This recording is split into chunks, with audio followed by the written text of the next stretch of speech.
All right, we're live. Hello, everybody that's watching live. Hello, everybody who's watching this in the future. I hope the future is a better place for you. And I thank you for watching. So I'm super excited today. I feel like I'm going to really nerd out today. I have so many notes here. I have someone who I'm a fan of.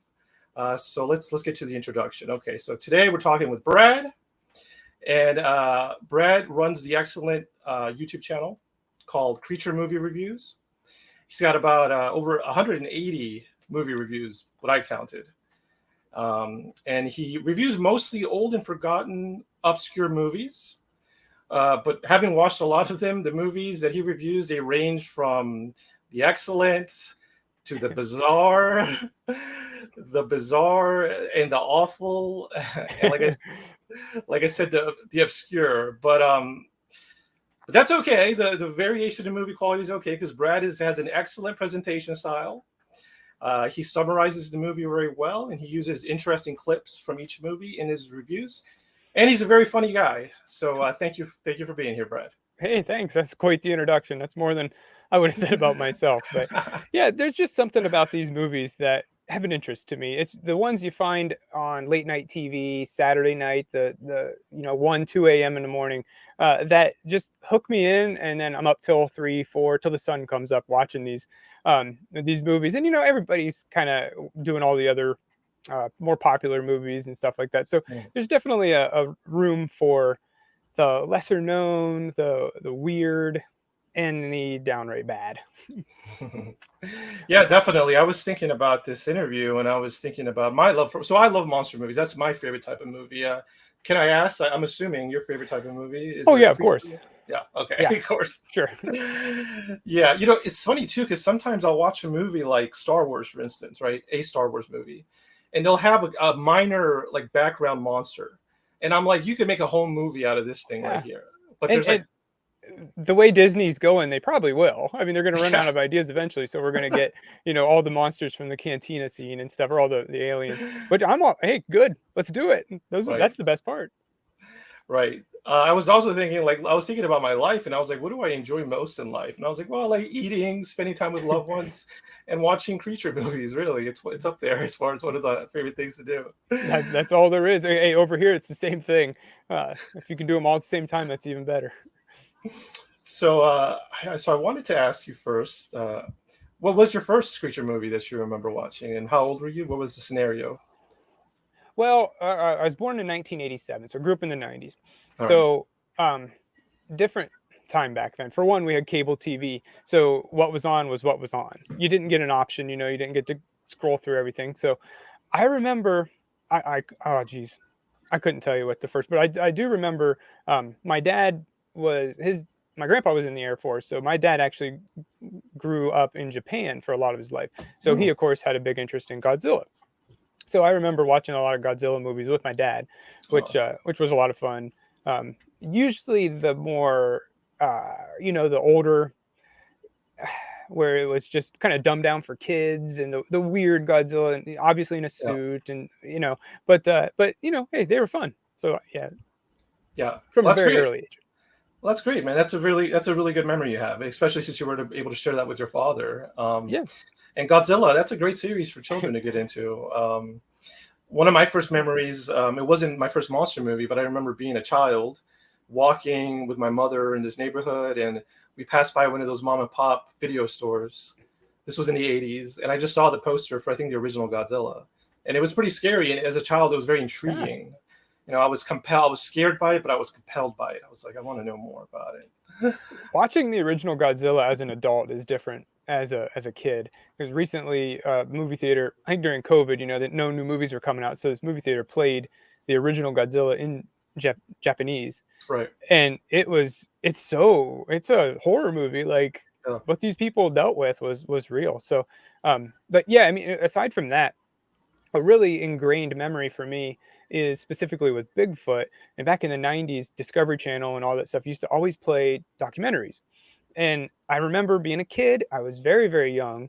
I remember I was laying on the floor, drawing a picture of a giraffe. So I was not in the Bigfoot headspace. And I just looked up, and I remember seeing the moon silhouetted with the trees and hearing a howl. And ever since then, I was enthralled. It hooked. I was hooked. Nice, nice. Which sounds like you have a lot of key memories that deal with monsters. Oh yeah, yeah. So let's look at some comments. We have 2 people in here commenting Good. already. Let's see what they have to say. Okay, Green Country Forest people. What's up, guys? How you doing? I'm doing great. I'm doing really great. Super happy. I believe Green Country Forest people has a channel devoted to Bigfoot. He goes out in the field and does stuff like that. Good. Yeah, I'll check it out. Yeah, definitely. And then Anon says, "Hey, while Tree's stopping in to say hi, I'll be watching his video later. Hope everything is going great." Well, thank you so much, Anon. I'm so glad to have you, and Green Country Forest people so happy to have you here too. Okay, that's perfect. Okay, so my next question is, do any of these creature movies, did any of them ever give you nightmares, or maybe not necessarily nightmares, or did they stick with you, like you thought about them for a while? Yeah, for sure. Well, for example, Rawhead Rex, which is one of the earlier ones that I did. It's a British Right. kind of demon horror movie. That was one that I watched a long time ago. It was on a late night horror movie channel, and it was actually called The Son of Ghoul. And my family, I guess, I don't know how old I was, they put up a haunted house in an old movie theater in our local town. So Nice. the ghoul came down and went through the haunted house. We did a whole ordeal, but the movie he played in between those goofy segments was Rawhead Rex. So I knew when I first started this channel, Rawhead Rex was one that I wanted to rewatch and check it out and stuff. And it has a lot of I guess sentimental value, as funny as that may sound for a movie, but because my dad would always be like, "Oh, Rawhead Rex is gonna get you" and stuff, and I didn't know what it was. There's a lot of deep meaning. It's a Clive Barker film, so of course there's a lot of background to it. But there's a guy loses his son, which was really kind of traumatizing. Okay. And there's a part. Well, it's a famous scene, but basically a priest gets baptized by Rawhead Rex, and by baptized I mean Rawhead Rex pees all over him, and that's like a symbolic thing and stuff. So I don't remember that from a kid. I just remember like Rawhead Rex being up on the hill, silhouetted, and you just see the image there. Really stuck with me. So yeah, and I'm sure I had nightmares, and that's all part of being a kid. As an adult now, I go to bed every night watching something scary, whether it be YouTube ghost videos or other movie reviews and stuff. And I'm so immune to it at this point. But if I hear a creak in the house in the middle of the night, or if something happens, I instantly am like, there's somebody here that's going to kill me. And that's okay. That's fun. That's the way it's supposed to be. Always keep your eye out for that. And that's is what it is. And I hope to pass that on to my kids. Although I don't want them like crying and hanging out in my bed all night. So we'll wait a couple years till that comes. Oh, wow. Okay. Well, great answer. I have a lot to reply, a lot to say about that answer. That's great. Let's see. Let's hit some comments real fast. Green County Forest people says, "Thanks for the shout out. I love that sign beside Brad." Yeah. Yeah. For people that. Oh, it's a gift from my dad. Yeah. Oh, so great. the same thing. He's really involved with me in the channel. And so, at Christmas time and birthday, when people know you're into this stuff, they give you a lot of Bigfoot and creature movie, stuff. So, hey, I welcome it. So I'll hang it up, and yeah, it's cool. Yeah, for people that don't know, Brad is in his set actually for I think most all of his videos. This is his set, his famous set, which I recognize very well. All right, let's see. Green Forest people have some other comments. Let's see. He says, "Rawhead Rex" by Clive Barker. Yes, definitely. Good. Heart and Fire. Okay, we got some fans. Mr. Catfish, thank you for being here. Mr. Catfish has been a fan for a while. Okay, so yeah, to respond to that, Rawhead Rex. Okay, first of all, yeah, Clive Barker as a writer and as a screenwriter, I really like. So I think my favorite franchise of horror is probably Hellraiser, with the first 2 Hellraisers being some of my favorite movies. To me, there's still really nothing quite like it. There's a real authenticity and creativity to the script, the Hellraiser script, the Hellraiser universe. The costumes are good, and to me, it is very scary. It's otherworldly, but I think some of the overall tones of the Hellraiser series and a lot of Clive Barker's work is about human nature, sexual desire, sexual repression. And I believe, I haven't seen Rawhead Rex, but I believe Rawhead Rex was supposed to have a lot more of those elements, but maybe they were toned down for the final Probably. film. Yeah. But yeah, so Clive Barker's a great horror writer. Rawhead Rex came out in 1986, was directed by George Pavlo. I wonder if he's related to the guy who did the experiment with the dogs. Pavlov, yeah. Yeah. Maybe not. It could be like that Simpsons reference where it's like Mr. Burns asks if like Homer's related to somebody, and then Smithers is like, I doubt it. You know, their names are spelled and pronounced differently. So that could be what's going on there. So yeah, that's great. Rawhead Rex. Now, you mentioned children being scared. So I am not much older than you. I think just 4 years older than you. So we have a lot of similar memories of growing up in the 90s. And so I had all these memories of culturally of alien abduction being a big deal. And that kind of sucked because that was, it sucked that was big when I was a kid because, I was terrified of being abducted as a child. I would I think I would sleep at my parents' front door, like their bedroom door. They wouldn't let me in, but I would sleep at the door because I was very scared of being abducted by aliens. That's legit. Like that's a fear. Yeah. To go back just a little bit, I was trying to be Sure. quiet during the Hellraiser thing, but you're absolutely right. So Hellraiser is 1 and 2 are really good and really weird and really scary, and there's a lot of world building and the idea that this you have this puzzle box and the reward is death or I don't know, not good. Right. And then so I sat down a few years ago and said I'm going to watch all the Hellraiser movies. Oh wow. And I made it to 3 and I Okay. stopped. Like I just couldn't. I tried. The Cenobites are cool. Of course Pinhead and all the other Cenobites, but just after a while I was like, I don't know what's going on here. I'm so lost. And so what I find myself doing is going to other people's YouTube channel and watching their reviews of it because I can sit through a 10-minute video. I can't sit through an hour and a half. But no, but as far as the world goes, I think about it a lot. It's a cool idea, but yeah, for alien abductions, that is truly terrifying. And you're right. We grew up in the 90s. That's right when X-Files was really big. So it was all in the front of our minds, and we were all thinking about the aliens. Like there's an idea of a creature in the woods. We'll say like a werewolf or Bigfoot or something. Mm-hmm. You can run. You probably won't make it, but you can at least try. But an alien abducts you, and then either you don't remember it, or there's missing time, or there's scratches or something under your skin, or all that stuff is scary. Yeah, I think you hit a real nerve there. So I'll talk a little bit about the real life alien abduction cases. I guess I'll say now, as far as real life paranormal stuff, as a biologist, so I got a degree in biology. I've studied at research institutions. I've had mentors that are like Ivy League professors, and I've published research. And I've had this interest in the paranormal since I was a child. And now as an adult, I have to say that I am definitely right in the middle. So that means I don't think there's enough evidence out there to support that these paranormal things are real. But likewise, I don't think there's enough evidence to support that they're not real. The other thing is that I suspect a lot of the best evidence is being withheld. And that's probably why it's not out there. So, but especially with aliens. Especially with aliens, yeah. Yep. I was having a talk with my friend who's a doctor, a medical doctor, and we were discussing, the paranormal. And he said something that I think is true. He said, the scientific method, he said, nothing can hide from the scientific method forever. And I think that's true. I think I hadn't realized that. Yeah.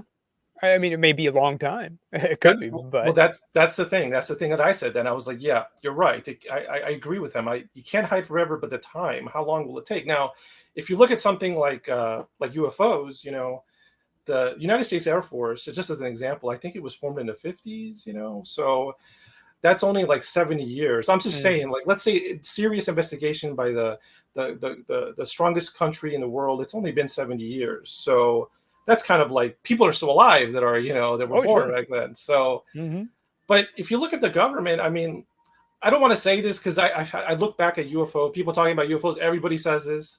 Every generation they say, "Oh, this is our generation when disclosure is going to happen." Yeah. So I don't want to say that, but things seem to be, the needle seems to be moving. If you're following government, Sure. United States government agencies, they're talking more openly about the subject. Yep, they released some footage, the Tic Tac UFOs, and the Blue Book, coming out and stuff. So I guess they're getting up to the idea of disclosure, but I'm not holding my breath. Yeah, same thing right here. Yeah, so I don't want to say, I'm not going to say it's disclosure's coming. It's like, I'm not going to say it's going to come in our generation.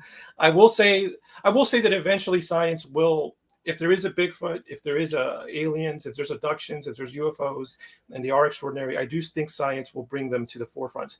Also, I think there will always be a paranormal. I don't know when, but I think at some time, things like Bigfoot and UFOs and alien abductions, they will be commonplace and they will not be that interesting. However, they will be replaced by something else, the new paranormal. Sure. It's even stranger. So those are some thoughts. Now, also, as far as the fear that abduction gives you, I mean, you're absolutely right about, it's a very different feeling than our traditional fear. So I wanted to mention that the creatures and monsters are real. So even today, people die from shark attacks, bear attacks, wild cat attacks. But if you look at if you go back a few, I don't know, tens of thousands of years, they were bigger monsters. There were mammoths. They were saber-toothed tigers. They were giant birds that ate children. Yeah. So this idea of creatures, and why are we so fascinated with them? Well, it's a real threat. Still today, not as much, but in our past, it was a real threat that everybody had to deal with. It's primal. Yeah. I mean, primal. If it's ingrained in our brain, stay out of the woods. There's a giant panther in there, yeah. Yeah, even today people get a mountain lion still attack people, sometimes sure. deadly attacks. That's primal, that's in our mind. But the alien thing is different. Like you said, it's not a bear, you could run to your house, you close the door, get a gun, do something.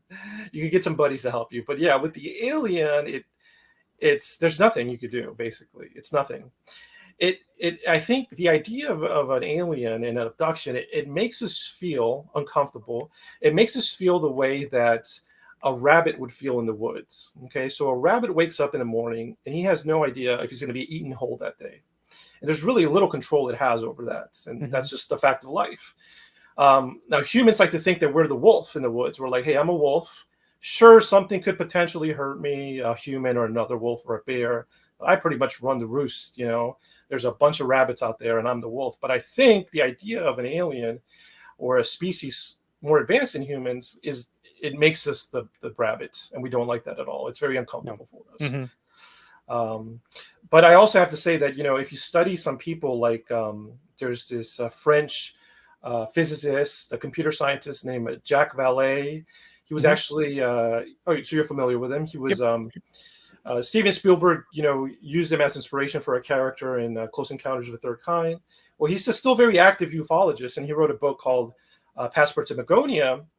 And that book, it just brings to light the idea that, people have been reporting strange creatures for almost as long as, humans have been recording their history or talking. Sure. And they've been recording abductions as well. And so he puts forth the idea that maybe these fairies or trolls or pixies, whatever used to abduct us in the past, the jinn from the Muslim world, perhaps they're one and the same as the aliens that abduct us today. I've heard that just even recently in a couple of documentaries that I've been watching is that, it's all grouped into paranormal. It's all the same thing. And I mean, it checks. There's a lot. Yeah. Like you say, jinn, genie in our culture, they all have different names. Bigfoot, Yeti, they're all the same looking thing. So why couldn't it all be just paranormal? I'm not sure what camp I fall under yet, but I'm certainly open to that idea that, yeah, it's until we know it, it's paranormal. Right. And to me, a lot of paranormal things, if they turn out to be true, to me, they're just aspects of science in the world that we still don't understand. Because, I don't think as a species we'll ever fully understand everything 100%. And so I think the paranormal is just one of the last things that's on our list of things, of ideas to grasp. Well, how paranormal was the giant squid, or the duck-billed platypus? Everybody thought those were jokes, and or the giant squid was a myth. until they showed up. So who Exactly. knows? All right, let me get some catch up on some comments Yeah. here. Let's see. So we have Greene County Forest people. Very good. Oh Uh, wow. Not giant spiders. Okay, so someone's afraid of giant spiders. Okay, let's not go down that route. I'll say right now, as a biologist, I've said this before, but as a biologist, I truly love every living thing that has ever lived, is living, or will ever live in the future. I don't care what it does. I don't care what it looks like. I have a deep love and interest in all living things. So, But spiders? I'm just special, kidding. yeah, especially spiders. Mr. Crowley, hey, Mr. Crowley, thank you for being here. He says, hey, Mr. Trees. I would go Fae over paranormal, Mr. Crowley says, in regards to what is abducting us. Very good. Yeah, so you have a spider. You have a thing with spiders. Oh, I mean, it like anybody else.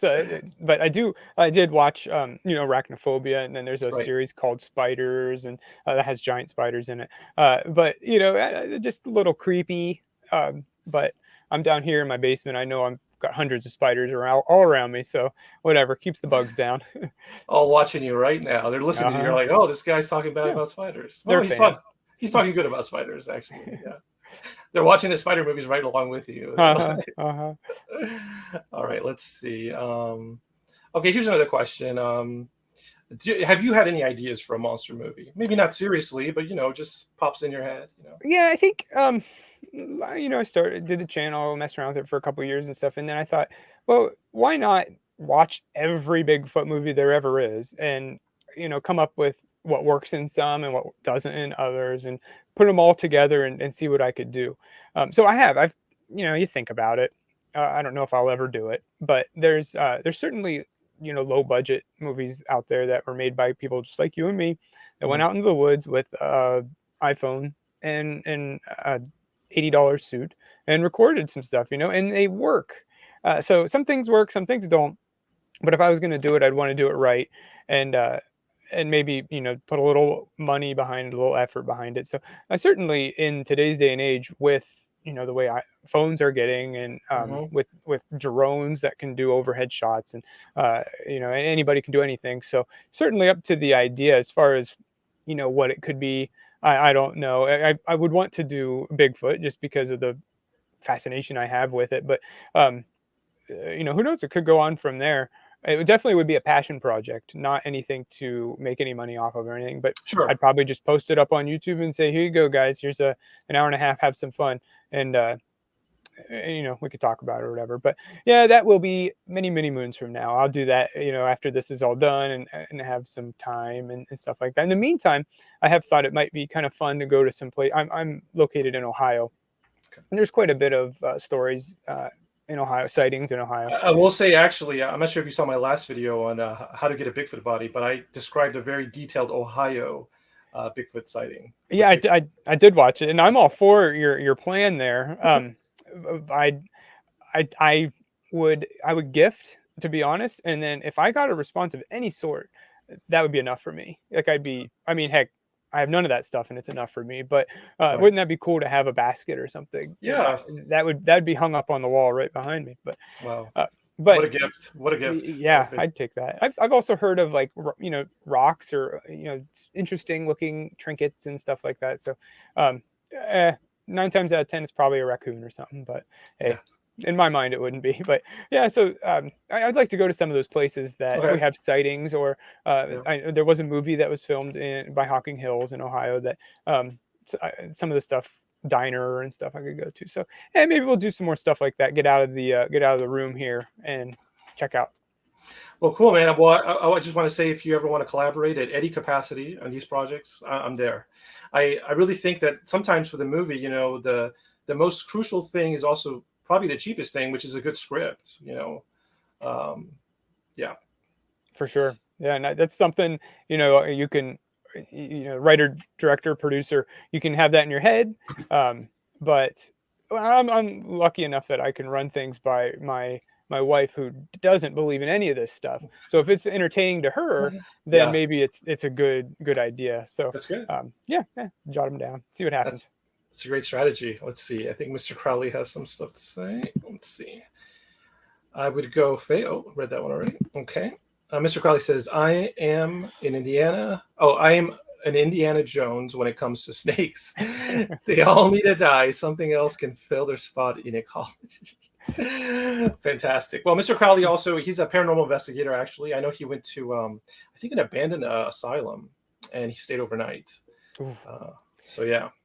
I actually, the room I'm in, the basement down here, when we first moved in, heard a noise in the basement, went down. This was like a week, and I saw one of the ceiling tiles had fallen, and there was a snake skin in it.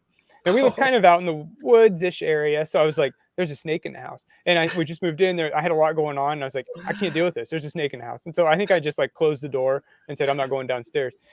Never found that snake, Yeah. but I imagine he got out or somehow. But it was a pretty big snake skin. I don't Right. really care for them either. If I see them, okay, fine, you stay over there. I'll stay over here and we'll be good. But yeah, that's definitely an Indiana Jones, and I agree on that too.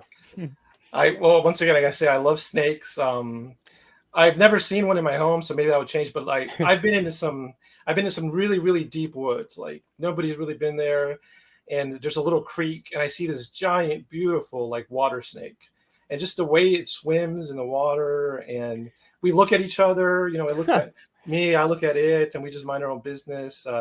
I've had a lot of interactions with wild snakes, and I will say mostly wild snakes. They're very curious. I think they have a sweet personality. But there's other water snakes, like water moccasin is one that's very venomous. Those I think are those are very angry. They don't really have much of a personality. But yeah, a lot of snakes have a sweet personality. I'll just say that a lot of wild snakes I've met in the wild have a very good personality. Been to a few more places since. Okay, so Mr. Crowley's being an active investigator. Very good, very impressive.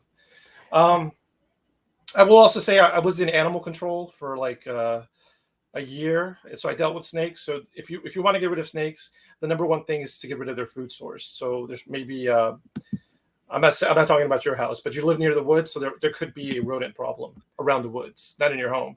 But if there's rodents, that attracts the snake. Sure, makes sense. Yeah.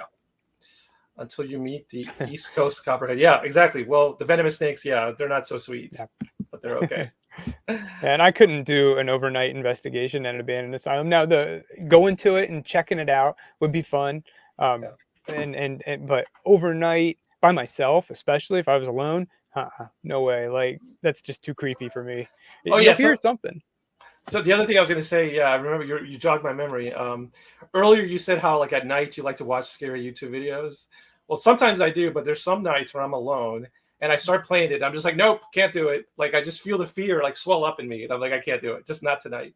Yep, that's when I maybe tuck my foot in underneath, because I always have it outside the blanket. Yeah. This might be where I tuck my foot in or cuddle up a little, and then usually the light will, like my wife will turn the light off or something, and I'm like, ooh, this just got real. I'm a little nervous now. Like, yeah, I don't. The demons are gonna get me. Now that makes me think about perception and paranormal activity that is experienced. So what I mean is like, I feel like a lot of people sometimes paranormal things happen to them, like something strange happens in their house or they see something, but their mind space is so focused on their children or their job that they just block it out. And then I feel like other people that are more hyper attuned to it and they get it. And that makes me wonder about people who are, let's say, blind, as an example. So I'm wondering, like, what is the frequency of a blind people experiencing paranormal activity? Because not all paranormal activity, but a lot of it is visual. Sure.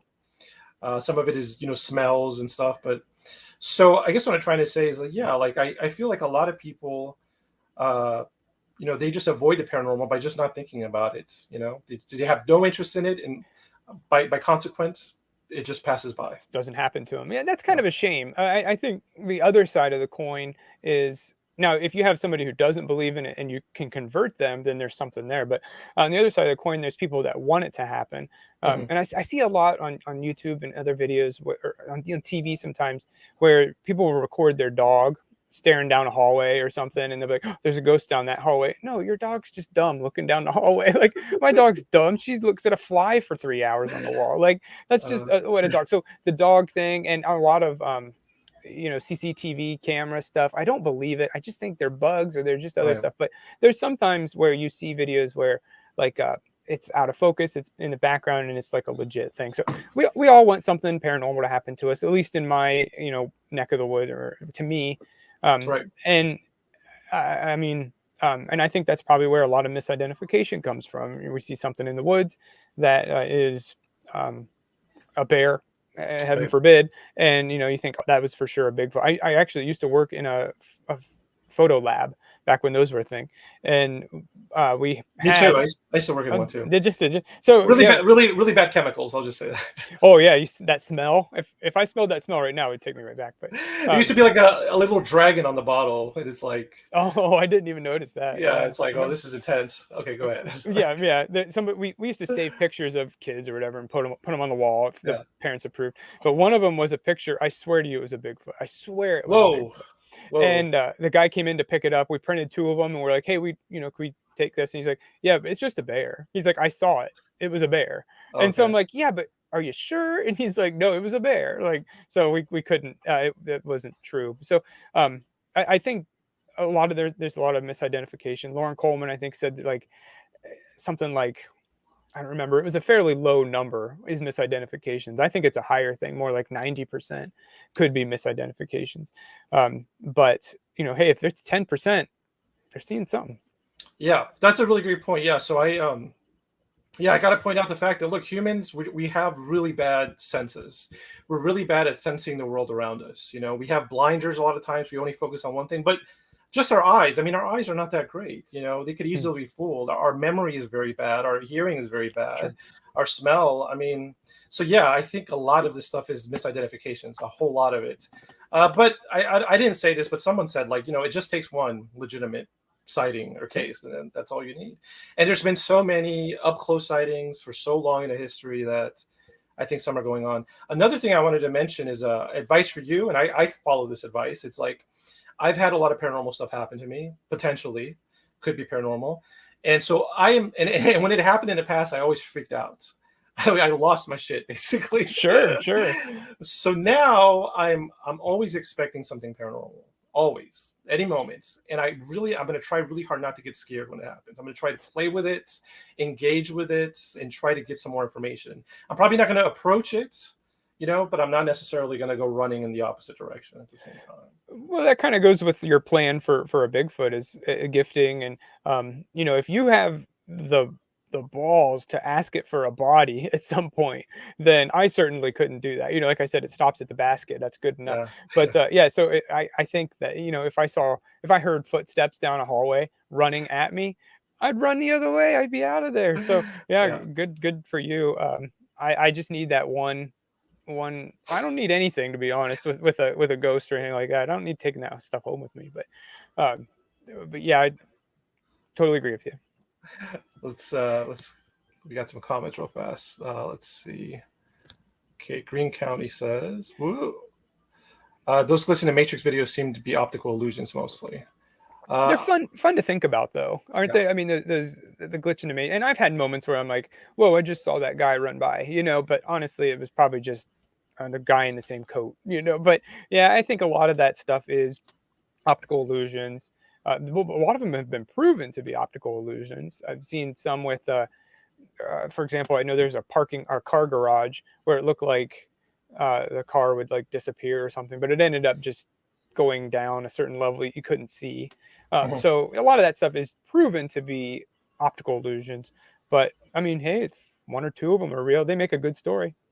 Yeah, so I will say this. I feel strongly about this. Like the modern photographs and videos of paranormal things, I view them mainly as entertainment purposes. I don't take them seriously unless they have a whole lot of metadata. And by metadata, I mean who took it, when did they take it, where did they take it, what kind of camera was it, what are the settings on the camera. Like you never get that information. You just get No, it's all stored in the picture. I mean, in the JPEG or whatever. So it's all there if you're willing to give it out. Now, right. I mean, if it was happening at my house, I don't want people to know, the address and stuff like that. So I kind of get that. But yeah, there is, you can get the focal length, the distance, you can get all that stuff from the data. Yeah, that is true. Yeah. Most modern pictures that have that. But I feel like when you see that online, it's like a copy of a copy, so Sure, it's hard sure. to get that. So, but if so, like you said, it is readily available. So if somebody had footage, I would recommend you make that public. I mean, you could, like you said, you don't want to have everything public because a lot of it's private, but as much of that information as possible would be great if you want your footage to be taken a little more seriously. But some people don't. Okay, let's see. You mentioned this earlier, so I'm going to ask you now. I would love it if you give me a checklist of things for the perfect creature movie and a checklist of things for like a disaster of a creature movie, and you could just interslice it because you mentioned actually you did that. You watched a bunch of them and you kind of Yeah, have the and it's an ongoing project, in my head. That's a good question. One thing, it's very to me, I like the found footage. So I know Okay. that's subjective. I know a lot of people don't, but I would do a movie with found footage. Not only is it cheaper, but it does. I don't get bothered by the shaky camera and stuff. It kind of gets you in the mood a little bit more. When the Blair Witch Project came out, I was in Boy Scouts, and I did not want to go out into the woods for like 6 months. So it was effective in that way. But so I like found footage. I would like a good creature suit. Obviously, that's Yes. kind of a given. I'm okay with using shadows and brief glimpses and stuff like that if that's what you have to do.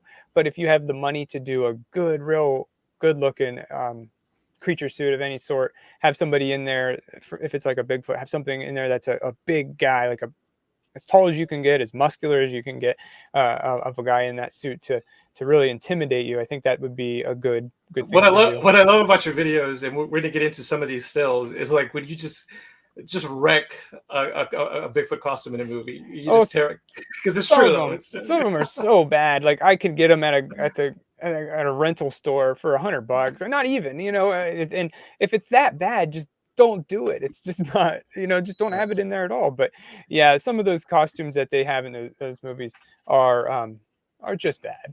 Like what were you thinking? But so that's one thing that wouldn't work, is to have a bad That costume. costume for sure. Mhm. And yeah, there's quite a few things that I've seen. Um I don't like comedies, Bigfoot comedies specifically. Okay. I think they're easy, if that's a word. Like it's if you want to go out and make a movie, make a good movie. But if you throw in a bunch of jokes, that's just, I'm not saying it's easy, but I'm saying to me, it's just like it's harder to do a good horror movie.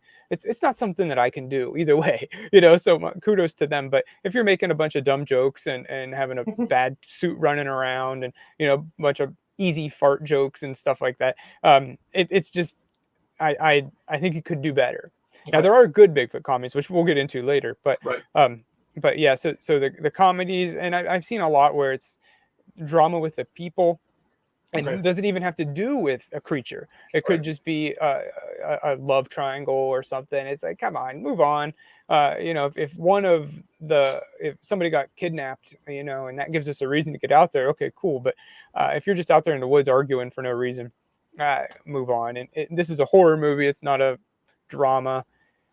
On the same step, maybe that gets your significant other to watch it with you, or something cool. Maybe, hey, they're into that kind of stuff. But so that's kind of the quick and dirty of it. I'm sure whenever you're watching the movie, you're like, oh, I wouldn't have done that, or that's kind of a weird thing to think of. But honestly, sometimes the weird things are the ones that stick with you the most. You think about, for example, a movie called Willow Creek, which I will Mhm. probably talk about. There's a tent scene in that I think like Yeah. 18 minutes happens, and it's just them in a tent looking at the camera. And personally, that's cool.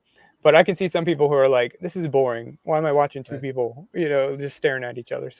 Um, so yeah, I guess a lot of it's objective. But if I was gonna make a movie, I'd make what worked for me. So Right. that's what I would do. Well, very cool. I like that. I would say what I've thought about the monster movies as well, of course. So I Okay. like I like a creature movie that has a very small cast. I'm talking minimum two people. I mean, not maximum, but yeah, minimum two people. Sure. Hmm. Maybe five people. Because I feel like you concentrate more on those individual characters and their emotions, their feelings. I definitely love the buildup of the monster. You see the shadow, you see the claw, you hear it. Hmm. The monster does have to look good though. It does have to look good though. And I see how like you spend all this money on the suits. You're like, why are we barely using it? So it's kind of like a, financially, it's like kind of like, yeah, you don't want to overdo it though. Those are the things that I like in a monster movie. Yeah, I totally agree. One thing, when you have a large cast of 10 or more people, I think I know what you're gonna say. Yeah, those are red shirts. Those are there to die. So it's just like, You're right about that. If somebody comes in halfway through, it's like, okay, you're just here to die. I don't care about you. Just move on. So maybe it's a good thing. But yeah, no, I totally That is a agree. good point though. That is a good point though. There's less dead people if there's less people. Yeah, that's true. That's true. But yeah, and CGI I would try to avoid. In my experience with what I've seen, it's just not good. Practical is better. And now that's not to say it is good, but that's on multi-million-dollar budgets, which, let's face it, monster movies aren't. Right. Well, that's the good thing about monster movies or horror movies is you could, if you do it well, you could do it on a low budget and you could get a high return. Yep. That's kind of the appeal of it. Okay, I'm going to share something. Okay, this is maybe a stretch. Okay, so this isn't a monster or a creature, but it's something strange. It's like maybe a digital monster. I don't know what's going on. Let me see it. Let me tell you what I'm talking about. Okay. So we have this comment here by Naked HD XYZ Fire. Only Putin don't find girls with ... And so this is interesting to me. This is a symptom of a modern world. So I don't believe this is a real individual. This is a program. This is a spamming bot. But here it is interacting with us. Talking nonsense. I mean, to me, that's strange. And it's left a lot of comments. I think they're mostly the same. But welcome, algorithm program. Yes. Thanks for watching, I guess. Your input is hard to understand. Oh, wait. Okay, you have a dating site. Okay, I understand. Okay, so you got your hustle on. You have a dating site. Now, this Putin thing, I don't understand. But but anyway, I thought that was weird. I think it's weird when we interact with these algorithms now, which, it wasn't a thing when we were children, really. Oh, no, yeah. That's all anybody wants as a little YouTuber, is to get into that algorithm and all that stuff. But there's definitely that weird stuff too. I get posts like that too that are, there's something behind it, like, hey, sign up for my dating site or something. I usually delete those comments right away. But I've just heard a news article about a guy that was working at Google who got fired because he thought AI was becoming sentient and talking to him. And so that's really crazy to me. And I think in our lifetime, we're going to have, I don't think we're going to get overrun by robots, but, self-driving cars and a bit of a live-in robot partner, like a Rosie from the Jetsons. That actually, speaking of the Jetsons, I think today is George Jetson's birthday. Yeah. Like the day he was born is today. That's crazy. So what, in 20, 30 years, we're going to be flying cars and living in those. Rosie, like you said, will be there. Well, that's kind of scary because I mean, if you follow that logic, something horrible is going to happen to the Earth, the surface of the crust. That's going to force us. I don't know. Well, do they live there because they choose to, or because they have to? That's what I don't know. Yeah, we could probably go pretty deep into the Jetsons lore, and I'm sure it's been done. I'd like to think it's like a cloud city, like Star Wars, where everybody has to live there. Or something. Right. But who knows? Maybe there isn't a Earth dwellers that are still here. That would be us. So that would lead me to something, another conversation I had with my friend about like paranormal creatures and stuff. So I asked my friend this question. I said, "Hey, do you think there's undiscovered species out there on the planet?" He said, "Yes." And then I said, "Do you think there's large undiscovered species out there?" He said, "Yes." And then I said, "Do you think any of these large undiscovered species are as smart or smarter than humans?" And he said, "No." And I was like, "Well, why not? What's going on? Why did you stop?" So finally we started talking, and I did get him on my side.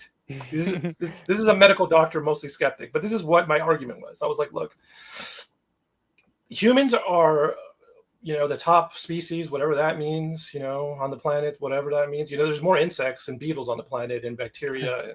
Sure. But still, let's give ourselves that. We're the top species. But we only live very selectively. We really only live on the surface of the crust, which is the minority of the volume of the planet. Mm-hmm. The majority is the ocean. That's like 80%. Mm-hmm.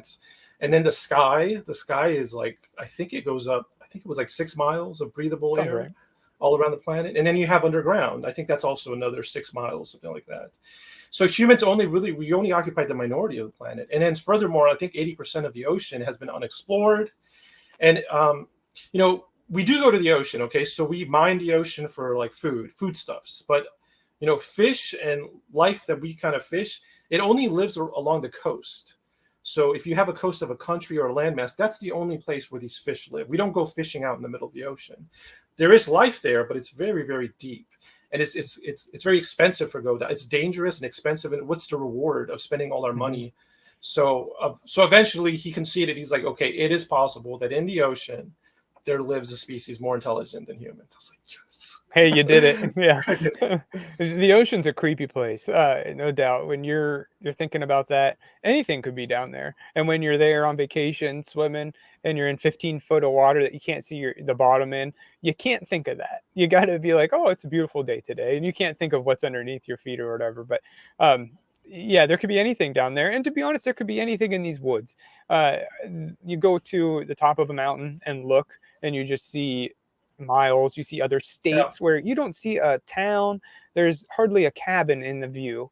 Anything could be there, and honestly, anything could be living right amongst us, and we're so dumb and blind to it we wouldn't even know. So yeah, totally, we're not alone. There's got to be something else out there, and it's foolish to think that we're the smartest, although we like to think that. Right. No, yeah, I agree with you on that. I saw your video just before I started this show because I was talking to my friend. I got him with this ocean thing, but he got me with the Bigfoot body thing because I saw your video on where are the Bigfoot bodies. Okay, but what I talked to my friend about is like, number one, I don't think it's because he was talking about how like he doesn't understand how Bigfoot are reported all over the country, all over the world, except for Antarctica, but maybe even there's been a report. I'm not sure. But they go back all the way back into history, and nobody's found a body yet, And then I did tell him, I was like, well, I don't think it's one species. I don't think these Bigfoots are one species. I think there's variations in fur and size and whatever. And I told him, I was like, well, there used to be 9 species of humans that we know of, that we have fossils of. So we used to interact, with 8 different types of humans, and we interbred with them. We have some of their DNA. So I think the most likely scenario is not all of them died out. Some of them are alive, and they're potentially smarter than us or as smart as us. They definitely have adaptations that are suited for survival in the woods, like all the things we don't have, like supervision, super climbing, super smell, super hearing. And they could probably also produce maybe infrasound, so sound that could make us scared or drive us away from an area. Which for sure. And then the other thing is, I remember I was in graduate school and I saw this presentation about early hominid. This researcher had found this cave, and it had a lot of bodies in it of hominids. I'm not sure if they were human, but they were human-like at least. Basically, what it was like a burial pit. So he showed a diagram of this cave, and so there's like a little entrance right here, right? It's like a little tunnel, and it drops down into this big open cavern. So for years, they were just shoving dead bodies in there. Oh, what else you can do with them, I guess? Yeah. Go ahead. No, yeah, that's really interesting, and yeah, I'd have to subscribe to the if there is such a low population of Bigfoot specifically that that the forest eats them up. The animals come in, they get rid of the bones. I know that finding bear bones, for example, is really rare. So that's probably what I would have to go with. I know there's other theories, like why don't they bury their own? Sure, or throw them in a cave. Absolutely. And anything else, there's all kinds of theories as to what happens about them. So yeah, I know porcupines eat the bones and eat the marrow out of them and stuff. So anything can happen. That was one of your ideas, a porcupine. Yeah, I didn't know that porcupines eat bones to supplement their minerals. I actually found that out on an episode of Finding Bigfoot. They did like a little fact, in between the commercials. And I remember I was out eating at a bar or something, and they had the TV at your table, so you could choose whatever channel you wanted. So we went every Sunday. We watched Finding Bigfoot while we ate, and that was one of the little facts that came on there, and it always stuck with me because it was so humorous. At the time, like, oh, that's why we don't find all the bones, because porcupines are out eating them all. But yeah, you had to throw that in there as a possibility, I guess.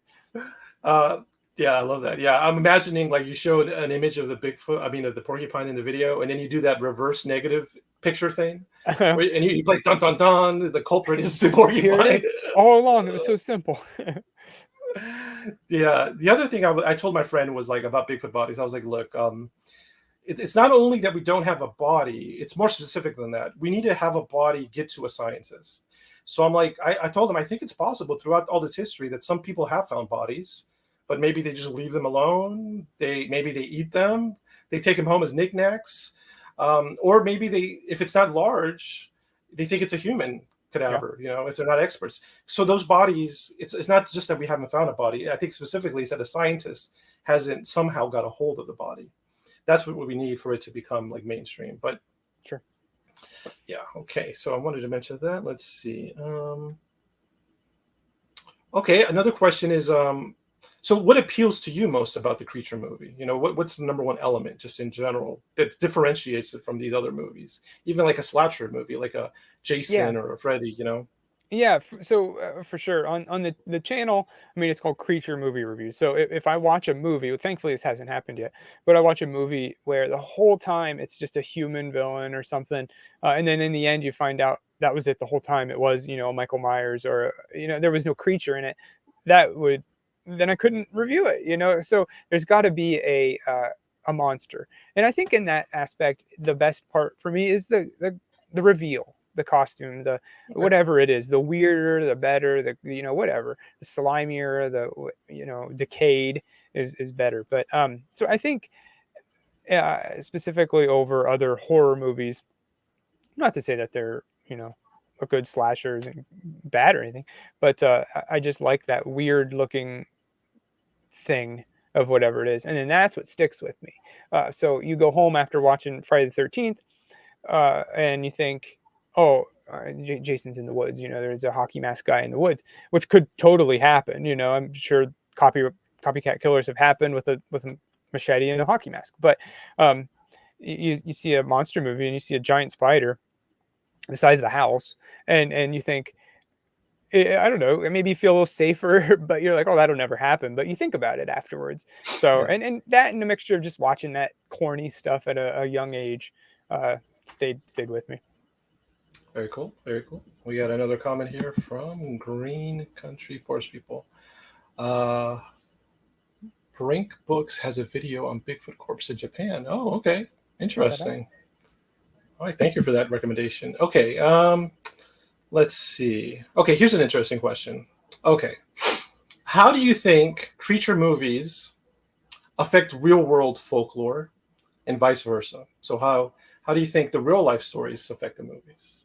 Sure. Okay. So yeah, like a real life. Sure, a lot of movies have been inspired by that. You have encounters that make it into movies. Something in the Woods is all about. I believe it took place in Texas. I could be wrong on that, but that's just a whole Bigfoot encounter that happened to a family. The whole movie is based off the story. And Albert Ostman has a pretty fantastic story about being picked up in his sleeping bag and carried to a Bigfoot family, and that story is in Bigfoot movies. So, and not just that, there's a lot of heck, a werewolf. That's an old urban legend or an old tale that gets turned into movies. So yeah, I think a lot of these directors or whatever see these or hear these stories that might have just been cautionary tales told to them to keep them out of the woods or out of places they shouldn't be, and then that gets turned into something more and something more, and it gets turned into a movie, and hey, maybe it's real. Maybe there's a reason why we shouldn't be in the reason we shouldn't be in the woods as kids is because you can fall, get hurt. There might be water you could drown in. There's 100 million reasons why, but I know if I was a kid, I'd certainly say, I'm not going in those woods because there's a werewolf in there. And then you stick with that and you're like, I wonder what, as a kid, you think, I bet that werewolf is 9 foot tall, has sharp claws, big pointy teeth. And then as an adult, you think, I bet that werewolf is 9 foot tall, sharp claws and pointy teeth. I'm going to make that to a movie. That's a good horror movie. So yeah, for sure. Those real life encounters, real or not, make it to our media. Yeah, that's a really great point about the cautionary tales. Like, yeah, I think a lot of them started off that way, and they do serve that purpose of scaring children or even adults into not going to the woods. Now, there's also this argument. A lot of alien abduction debunkers, they say that people are misremembering or have false memories of abduction because it's based on movies. So that's a really big argument that people say. I can follow along with that. The Chupacabra, which is a famous cryptid, started in Puerto Rico in the 90s, mid 90s, and it's kind of scaly, has like spikes on its back, and stuff. And there was a movie that came out in the 90s called Species that Oh, yeah. matches that very similar. So it sounds like some Puerto Rican kids watched that movie. Maybe they said they saw something. Maybe they thought they saw species out in the woods, and it evolved. And it's evolved into more of a dog-like thing more in Mexico and Texas, Right. New Mexico, and stuff. So maybe it's changed a little bit, but yeah, for sure, species I think is our chupacabra. Very good. Very good example. All right. Well, then I think those are my general questions. Now we have a whole bunch of movies to talk about, which is great. So, okay, first I want to just talk about some of my movies you've reviewed, and I just Yeah, want to cool. just geek out about them a little bit. Yeah. Okay. So first, let's talk about Piranha 3D and Piranha 3 Double D. Yeah, go ahead. Why don't you give us some general thoughts on Piranha 3D? I'll bounce off Well, at you. yeah, we'll start with Piranha 3D because it's a better movie to be honest. So a lot going on in it. It was definitely let's think here.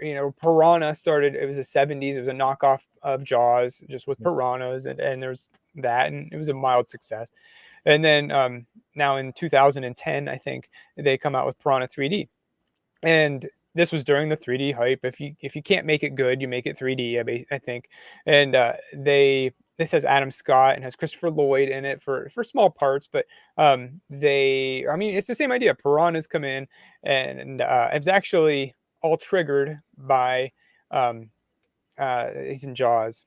I can't remember his name, but anyway, he's out fishing. He Right, tosses right, right. a beer bottle over there, and it like hits. It's a crack in the earth, and an earthquake comes, and all these ancient piranhas come up from Right. the fissure. So so now this town has to deal with it on spring break.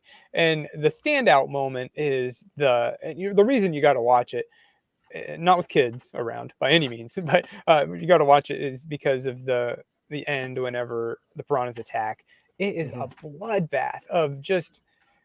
I think I was just watching it, and your mouth drops. You're just like, what am I watching? Like a poor girl gets scalped from a boat motor, and and everybody falls into the water. It's just arms and legs everywhere, and it's spring break, so there's all these topless women running around, and what am I watching? And I know for a fact that they use so much dye in that lake that I think it killed off some fish. Like Oh it was no. like a legit problem.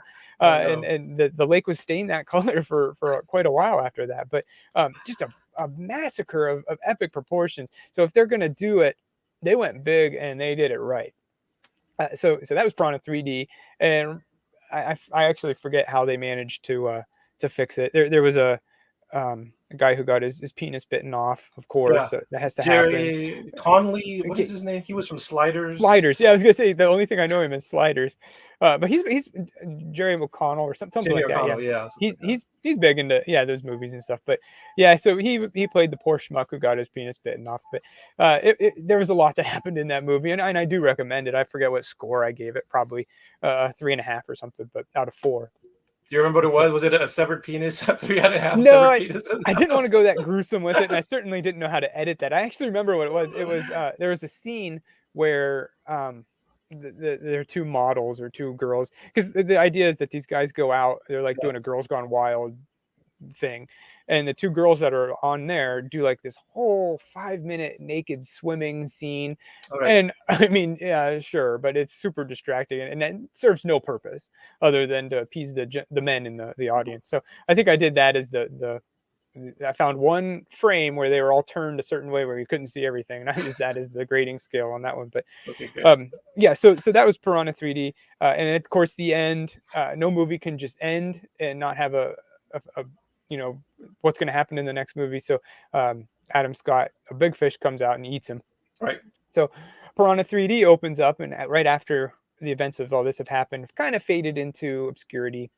People aren't really thinking about it much anymore, and they open up a water park in a Mhm. lake. It's not connected to the lake at all or to the ocean or anything, but somehow the piranhas get into that, and there's a whole bribing the cops to let him dump his waste in the lake, and then the piranhas swim up through the tubes. And this has even more nudity. It has even more just craziness that happens when the park eventually gets overrun by piranhas. But the guy, I can't remember his name. He's a comedian. He plays Todd Packard in the Office. He does a good job in this Yeah, yeah, one. yeah, yeah, yeah, yeah. But he gets decapitated by driving on a golf cart. It would never happen. He was going 3 miles an hour. But if you are in the mood for some turn off your brain, stupid comedy horror with certainly a lot of blood, I recommend the Piranha series as a whole. So what did you think of it? Would you agree it was pretty ridiculous? Yeah, yeah. So okay, I had my friend when the first Piranha came out. He was just obsessed with it. I mean, I was obsessed with it too, but he was like on another level. So we It saw was a it in big deal. I remember commercials and stuff. Yeah, it was a big deal. I understand. I saw both in theaters opening day. There was only like for the second one, there was only like one other girl in the theater, but That poor we, girl. yeah, we're like that girl's cool. She's watching Piranha 3 Yeah, Double D. yeah. Yeah, but okay, so yeah, look, I love both movies. I think though you have to know these movies are like made ideally for like a teenage boy. That says it all. Okay, so That's it. if you can't get in the mind space of a teenage boy, whoever you are, you can't do it, then I don't think you're gonna like it. But yeah, it's got the TNA, it's got the blood, the gore. Now, as a biologist, the first one had biologists in it. Okay, so it had these Yeah. biologists that go out into the cave. Like I think the piranhas were done very well. Actually, I like their story. Hmm. So these piranhas are not mutated like the original movie. You know, they're not mutants from some chemical. They're just they're like in a hidden cave system where they've adapted there. They're prehistoric. They've been eating each other. They've been cannibalizing each other, Yep. and I thought that was really well done. I thought the scenery of the lake was well done. I thought it was funny. Like I didn't think there was any comedy that was really like didn't work for me. I thought the comedy was for what it was. Yep. Uh, and then the second one, it was obviously a lower budget, 3 Double D, but I think it was still a monster movie director. It was a director of Feast, is that correct? Oh, that makes a lot of sense. Yeah. Yeah, for sure. That checks out. I think you're right. Actually, yeah. Looking back on that, I think you're right. And yeah, he's a bit of a bull in a china shop when it comes. If you give him money, he's going to come up with something, and it's probably going to make its money back, but it's going to be weird. um, he, I think in the second one, there's this really funny joke with Christopher Lloyd, or maybe it's the first one, where they're like, Christopher Lloyd has a lab and he's got one of these piranhas, and they want to feed him something, you know, to show him something, and he says the joke is like, "I ran out of puppies earlier today," or something Yeah, like that. That was yeah, really funny. That was stuck with it. But yeah, the second one, I actually think the special effects were well done in the second. My friend, who's a bigger fan, he said they reused a lot of shots from the first one.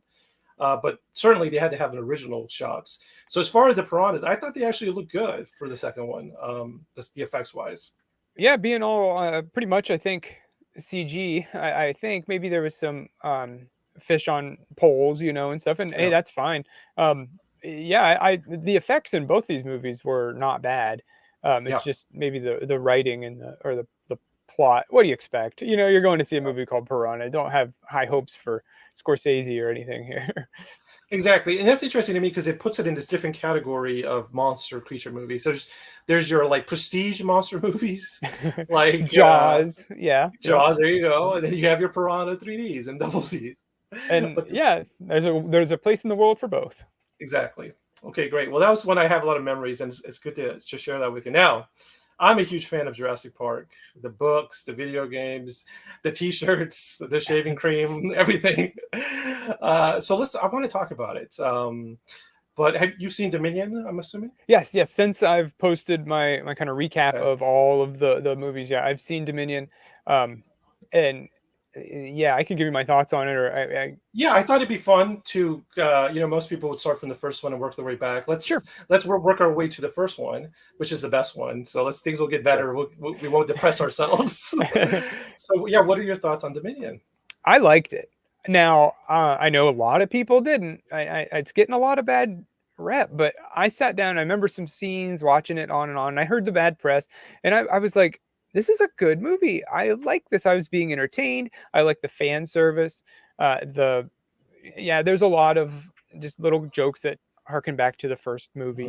Mhm. Of course, they get the original three: Dr. Ellie Grant, Mhm. Dr. Ellie Sattler, Dr. Grant, and Ian Malcolm. And so they're all back, and they all do their role very well. Um, and then you have to incorporate what Jurassic World has started with Mhm. Chris Pratt's character and Claire, with Owen and Claire, and with Maisie now. There's a lot. And so if you went into the movie not seeing Jurassic World or Fallen Kingdom, you'd be pretty confused. The recap they do in there is good, but and then I think the biggest complaint, I mean, spoilers if you haven't seen it, but the biggest complaint is the locust, the grass, whatever's eating all the crops. People didn't like that, and maybe it was the idea behind it, that some multi-billionaire would, why would somebody do that for the world's food population? Well, why do they want to have control over that? Well, for money, or because they're just weird. Like billionaires are eccentric and they do things for weird reasons. So that's how I was able to justify it, and I just turned my brain off on that side of it and just enjoyed the dinosaurs, uh, which once they were dropped into that world where all the dinosaurs were, and we saw Mhm. some with because I know back in the 90s or early 2000s, a big complaint was, or big discovery was, hey, dinosaurs have feathers now. All right. And Jurassic Park was like, oh, crap. Well, we didn't know that at the time. So in this movie, they actually fixed that. In a small little blip, they said, we found some original DNA that didn't need any amphibian injection or anything like Right. that. So then those dinosaurs had feathers. And there's a few other dinosaurs that had feathers that were really scary and cool. Mhm. So yes, and it had action moments. It had some dumb moments. I know some people complained about how the raptors would hunt with the laser. So you would shine a laser on a human, and then that raptor would target you and only you until you were dead, Mhm. um, even if the laser turned off. And I mean, they did that in the second movie too. Did we Mhm. forget that the Ego Raptor was the same trained? If a laser hits you, it goes crazy. So that's not a new idea, but I'm not going to say it's a good idea, but so I enjoyed it. I think it's 2 hours, 2.5 hours Mhm. long. I don't know. It's pretty long, but um, I thought it was fun. Of course, you got Blue, the raptor, in there, and it has a child, and Maisie being a clone. There was a lot. They kind of changed a few things. I was surprised to see the Henry Wu in there. Right. I thought he died in the second one. I thought it was Right. pretty obvious that he died. But hey, it's good to see him back. So I'm not going to complain. What'd you think of it overall? You have Okay. fun? Well, yeah. So first of all, I'll say what I did for these last two movies, Fallen Kingdom and Dominion, is I religiously avoided all trailers as much as I could, Good. because I realized when I saw Jurassic World, I had like seen the whole movie already, and I still Hmm. enjoyed it, but I was like I wasn't surprised. So I knew very little going in, and I really enjoyed it the first time I saw it. Having seen these two trilogies, I feel like I could confidently say that the Jurassic series of movies has never embarrassed itself like some other Correct. franchise, like Jaws, for instance. They vary in quality, but they've never embarrassed themselves. Now, let Agree. me let me some things that about so the locusts. Okay, the locusts are a big part of the movie. I think the locust makes sense to me. I mean, in the original Jurassic Park novel, John Hammond had like a miniature elephant in the novel. Oh, So when he was getting money for trying to get money to raise money for the original Jurassic Park, he had a baby elephant, but he actually didn't engineer it. It was like a fluke that he mm, somehow got a hold of. It was like a genetic fluke, but he used it. He took it to presentations. And at the end, he would open his little cage and a mini elephant would come out. And huh, everybody was like, "Oh my god!" So he was kind of tricking them. He didn't really make it was like a fluke, but the idea was. So to me, like a mini elephant, giant locust, it's in the same ballpark. Um, me and my friend were like, they could have fixed that little plot point if they instead of making it a locust, they could have just made it a new species of small dinosaur. Like a small flying dinosaur that eats yeah. crops. For Problem honest, solved. yeah. You're absolutely right. Yep. Problem solved. Then you have just a bunch. I guess I don't know. I guess it would be morbid lighting them all on fire at the end, but whatever. I mean, Well, we've done worse to the dinosaurs in these movies. yeah, yeah. So I do think there were a lot of characters in it. I feel like the movie it had a lot going on for it. I think that's one of its worst.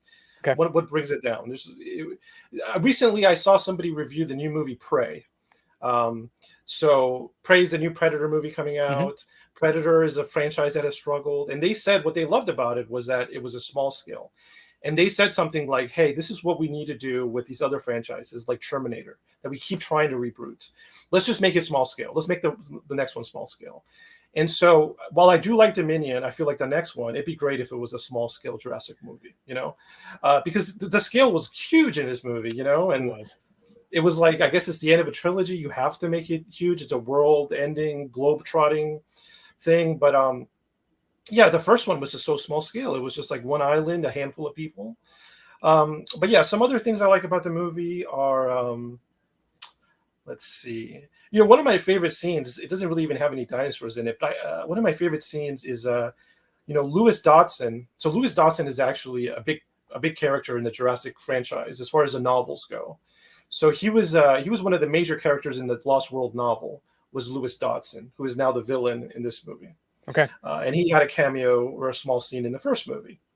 But Was he talking to Cedric Diggory in the beginning when he was like, when they came down, he gave him the shaving cream can? Is that who it is? yeah, but I think his name is something Knight. Wayne Knight is the actor's Okay. name. Wayne Yes. Knight Yes. is, yeah, that's him. Yeah, so that's supposed to be the same Gotcha. person. Thought so. Yep. Yeah, Yep, that's cool. They look pretty much the same. I mean, if you close your eyes and imagine 30 years going by, yeah, it's the Sure. same guy. But yeah, so there was a scene with him that I like where he is in his boardroom. A disaster has happened. You're looking out his like office corner window. Everything's on fire. Everything's just falling around him, and he's like getting his files, and he's talking to his protege Ramsey, and he's like, "Hey, man," he's like, "Don't worry about this. This is nothing. It's like we could still, there's money in this. We're gonna make it better. Don't worry about it." And then he's like, but this time, how about you be in charge? It's kind of like trying to save face. But to me, I don't know why I love that scene. It was a great character scene. The mood, the light was all like red, and just the thinking of this guy. Like, I think it has a lot to do with like real life companies and corporations where they don't mind making disasters. They see opportunity in disasters. It's like these companies. It's like a company that says, it's cheaper for us, instead of fixing the seatbelt in a car, it's actually cheaper for us just to pay out the families that die. It's this very like financially motivated thing. So to me, that rang really true, and I love that scene. And like I said, it had no dinosaurs in it, so I thought that was really good. There was another similar scene where Dr. Grant was he had just gotten fired. I mean, Ian Malcolm had just gotten fired, and he was talking to the young people working at this company, and he was like, "You know what?" He's like, "You guys are like, they're manipulating you. You guys are blinded by what you're doing. You're letting things slide and doing unethical things because they're paying you all this money and they're manipulating you because you love dinosaurs." I also think that has to do with real life. Some of these mega corporations, I'm not going to name any, but these mega corporations hire young people and they just pile money on them and they work them to the bone. But then these young people, I think they don't realize what they're doing, the larger implications of what they're doing. Sure. But yeah, so yeah, it's a fun movie. I've seen it twice in theaters. I want to see it again. And unfortunately, I think the animatronics are good, but I don't think just the Dilophosaurus animatronics. I think were probably the poorest in the movie out of everything. Well, Yeah. I mean, they're pretty important too. I mean, it's for what they do. That's kind of a mix of animatronics and CG, and I thought that worked well. I can see what you're talking about though, on some of that stuff. Yeah, But it's just some of it, but that's fine. I was really rooting because I want to see a Dilophosaurus, because the Dilophosaurus had been shown. You'd only seen it in the first movie, and everybody wanted to see Dilophosaurus, and then you skip over until Fallen Kingdom. In the beginning, you hear it hooting, and then you see like a replica of one in the museum. That's it. Oh, I'm sorry. If you go back to Jurassic World, you see one that's a hologram. Yeah. And then in Fallen Kingdom, you hear one and you see one that's like a maquette or like a little stuffed one or something. And then finally, you see them in Dominion. So, but it was good. They had a really good scene with the last scene you see them where they kill Dotson was pretty good. I really do like that. So yeah. So overall, those are my thoughts. I do like that movie. But yeah, I would change a few little things. Yeah. So understandable.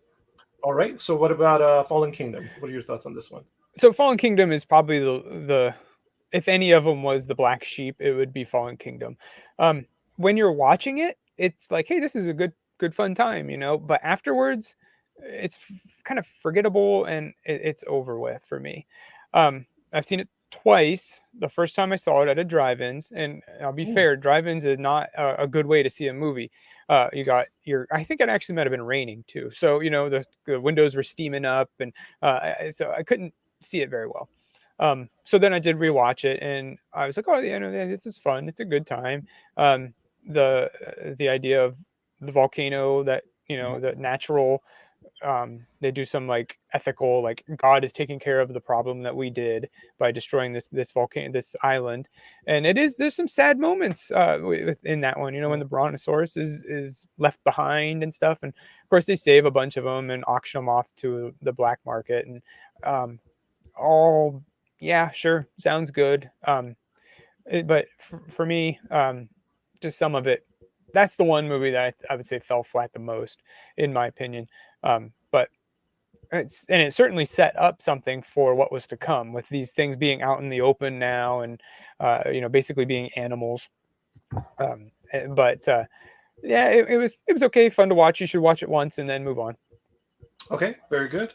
Before I give my feedback, let's catch up on some comments. Yeah. Oh, and also I will say I've been watching some Jurassic channels, and apparently they're releasing an extended cut of Dominion that replaces the beginning with the original beginning that was shown in IMAX, where it takes place like millions of years ago. And Oh, they're adding a bunch of little scenes. I think that'll be a much better film, I'll actually. watch that. Actually, yeah. Okay, let's see. Mr. Catfish is back. Thank you, Mr. Catfish. Mr. Catfish, I've always wondered, can you explain your name to us? Where does Mr. Catfish come from? What is the origin of Mr. Catfish? It almost sounds like a cryptid. He's still working. Well, I hope we can help you pass the time at work, Mr. Catfish. There seems to be two types of creatures, animal-like and organized. Oh, interesting. So Yeah. organized, perhaps like a smarter creature? Interesting. Okay, Mr. Catfish says, we are part of the organized types. They are the ones who visit us. Okay. Organized types. Animal, like advanced or organized advanced types. Then we have another great guy with his own podcast. We're going to actually collaborate on that Prey review when it comes out, August 5th. So Bobby Dizzle's here. He says they had them spitting at the kids on Camp Cretaceous. Okay, that must be one of the newest seasons. Have you seen Camp Cretaceous, the Netflix Jurassic I World watched show? a little bit of it, yeah, with my son, but not too much. He was a little too young for it at the time. Okay. But and there's no reason as an adult I wouldn't watch it. It was pretty good. It was entertaining. But to have those dinosaurs spitting at the kids, I don't know. That would be kind of dark for a kids show. Yeah, I've seen the first two seasons, and they were very. I need to catch up on the last two. I liked the first two seasons. I thought they had good characters. They expanded the lore, and it was fun. Oh, let me mention also one of my favorite things about Dominion. I just remembered is I actually love the biosin compound they go to in the Swiss Alps. Yep. Like when I saw it, the way it was designed and the way it was set up inside, I was like, That's a place I would love to go to. So I actually love that setting. I thought that was really well done. Although Cool. I understand the complaint, which is like, are we doing this again? We're going to a secluded Yeah. island type area. But at least they made it interesting, and it had a reason for existing. Okay. I had encounters with aliens. Okay. Be sure to tell us about that, Yeah. Mr. Catfish. UFO? I was wondering what his profile picture was. I was going to ask him. I guess it's a UFO. Cool. Let us know that story. We are friends forever. Okay, good. I'm not sure if you're referring to me or the alien, but I'm definitely your friend forever. So I just got bored with it, but I've seen it all. Oh, okay, great. So Bobby loves Jurassic Park. Yeah, I remember Bobby told me that. Camp Cretaceous, that is. Yeah. Okay, very cool. Okay, so being caught up on that, let's talk about Fallen Kingdom. Okay, Fallen Kingdom. I avoided all spoilers. I was like, I'm going to go in. I was working at a movie theater at the time, and I remember right after I saw it, I think the fact that I had no spoilers helped. I didn't even know half the characters were in it. I've heard that the trailers spoiled a lot of the stuff, but man, afterwards I was like, that's a great Jurassic Park movie. I think I even called it the perfect Jurassic Park movie. So I really enjoyed it. I wonder if it had to do with me not knowing anything. I don't know. I was surprised by the characters. What I like about it was like the style is really good. I love the direction style that was there.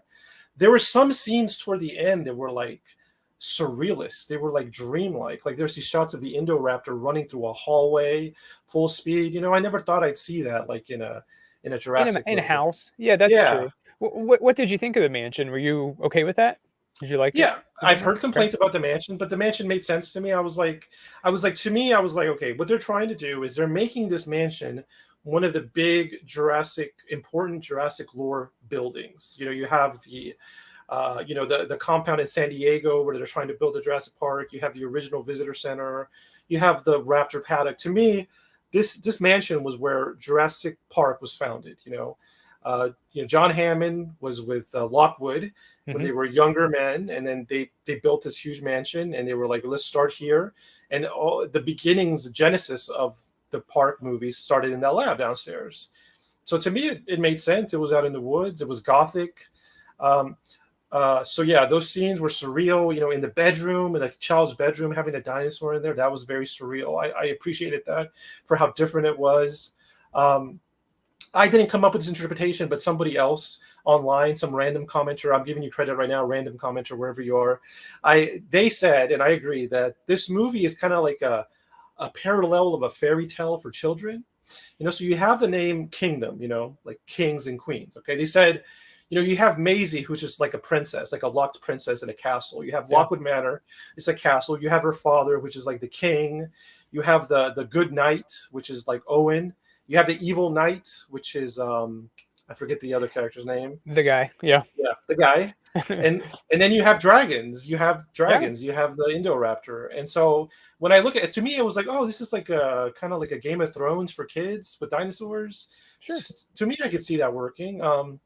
So I liked it. I thought it wasn't perfect, but I liked it. I thought it was a fun ride. Oh, Yeah. good. Yeah, we can agree to disagree on that. It does Yeah. give me kind of looking back on it, it harkens a little bit of Resident Evil vibes, just with Okay. dinosaurs instead of zombies, because you got a mansion, and then of course there's like this other level of the lab and all that stuff, and then you could go outside the mansion and be on the roof, and yeah, there's definitely that would play as a good video game. Yeah. And then I guess another thing is that I feel like that movie is the one that was most made for children, the Fallen Kingdom. And I feel like that's why some of the elements were kind of kiddie-like. I don't know. I mean, it did have a really horrific scene where somebody gets their arm complete cut off. Yeah, I mean, all these movies are made for kids until something like that happens. Yeah. Yeah, for sure. I'm sure the Ego Raptor had given kids nightmares, but hey, I don't know what it was rated. Maybe PG-13 or. I think, yeah, it was just PG-13, I believe. Yeah. So that makes sense. Yeah. And I also just remember I like the ending, the ending with the music and the tone, everybody talking, and you see Blue come out. So yeah. Yeah, the ending was good. Yep, I'll give you that. So I like that, and I guess I had fun memories because I was working in a movie theater and I saw it over and over again, and I just liked it. That's cool. Okay, let's see. Let's catch up on comments here. Mr. Catfish, can you make me into a mod, Wild Trees? Yes, I can. Probably a little bit later, but yeah, I'll definitely make you into a mod. I need to find out how, but I will. Scotty B. Oh, hey, Scotty B. Thank you for being here. Report the sex bots. I think they just laugh at me, laugh out loud. Okay, yeah, these sex bots need to go, baby. I'll do that later. I would like to take care of spam. Okay, so people are rebelling against the machines. Great. I'm ambivalent to them. I'll say right now, as a biologist, I am fascinated by scammers and tricksters, like human scammers, criminals. Yeah. They fascinate me because to me they're the human equivalent of biologically of parasites, and parasites fascinate me. That's a way of living life, and so I guess my interest overrides my hatred of scammers. I just think it's a fascinating form of life to live. Okay, Mr. Catfish says the 80s. My brother gave that nickname to me when I was a baby. Oh, that's very cute. That's cool. That's very cute. Scotty says, same, Catfish. Okay, yeah, I'll make you a mod, Scotty. I'll figure out how to do that. Remember the Catfish that used to play the drums in the cartoon? I have vague memories of watching a catfish play the drums. Is that like a Hanna-Barbera cartoon? Probably. I feel like a Hanna-Barbera would do that. Scotty, the cartoon. Yes, the one from the 80s. Okay. and laugh out loud. And then here we have our good friend who says, random emojis. Very good. Thank you. Oh, some more random emojis. Okay, guys, I will make you a mod as soon as I figure out how. But yeah, that's a good idea. For right now, I don't think this machine is going to infect us with anything weird. Let's just give it a healthy breath. Don't click on anything it offers you. It's like a fairy, like the old fairies. You shouldn't go near them, eat their food or anything, because they will it'll end poorly for you. Okay, so let's go to Jurassic World, if you like. What are your thoughts on Jurassic World? Yeah, so Jurassic World was I liked it a lot. So yeah, I thought it was it gave me a lot of the memories that I had, a lot of the feels I had when I saw the original Jurassic Park, and I think they got a lot of that right. It mainly, I mean, that isn't like the idea that as a person I could go to this park and see a dinosaur. Mhm. Like, we all grew up with Jurassic Park, so like that's a dream come true for us. And to see an amusement park that's been doing this for years, Right. I don't really know. I've always thought about how much a ticket would be to go to that, and do the whole thing. If it was like 10 grand for me by myself to do it, I'd pay it. If it was 20 grand, I'd find a way, just once to go see a They'll dinosaur. have a coupon day or something. Yeah, for sure. Just a day where maybe you only see a triceratops or something, but that'd be worth it. I'd go for Yeah, yeah. sure. And they do a lot of cool. You have the gyrosphere, the ball Mhm. that you get, like a hamster ball, basically you get into, and you can go and be in their environment. I saw a quick scene where they're kayaking down the river, and you Yeah. see a bunch of other animals in there, and then of course going around to the different. Seeing the T-Rex feeding and stuff like and the big giant alligator dinosaur that it's like this place has been open for years Yeah. and no incidents. So good for them, and that's really cool. And it really brought back a lot of that mystery, a lot of that just like, oh man, this place could be real. I'd go to it. That'd be really cool for me. And I like the main storyline of the Indominus Rex, Mhm. and Owen and Claire were fine. I thought they were good. I know everybody gives them a hard time for Claire running in high heels. I don't know. I've never ran in high heels, but I imagine maybe she could have just taken them off. It would have been fine. But yeah, in the end, when you get a connection with the Raptors, and they fight the Indominus Rex and T Rex, of course, and the whole thing goes on. And I really liked Jurassic World. It was one of my favorite out of the series. Okay, well, very good. Well, yeah, I agree with you. I really enjoyed that movie when it came out. I saw it a whole bunch in theaters, all different types of theaters with all my friends.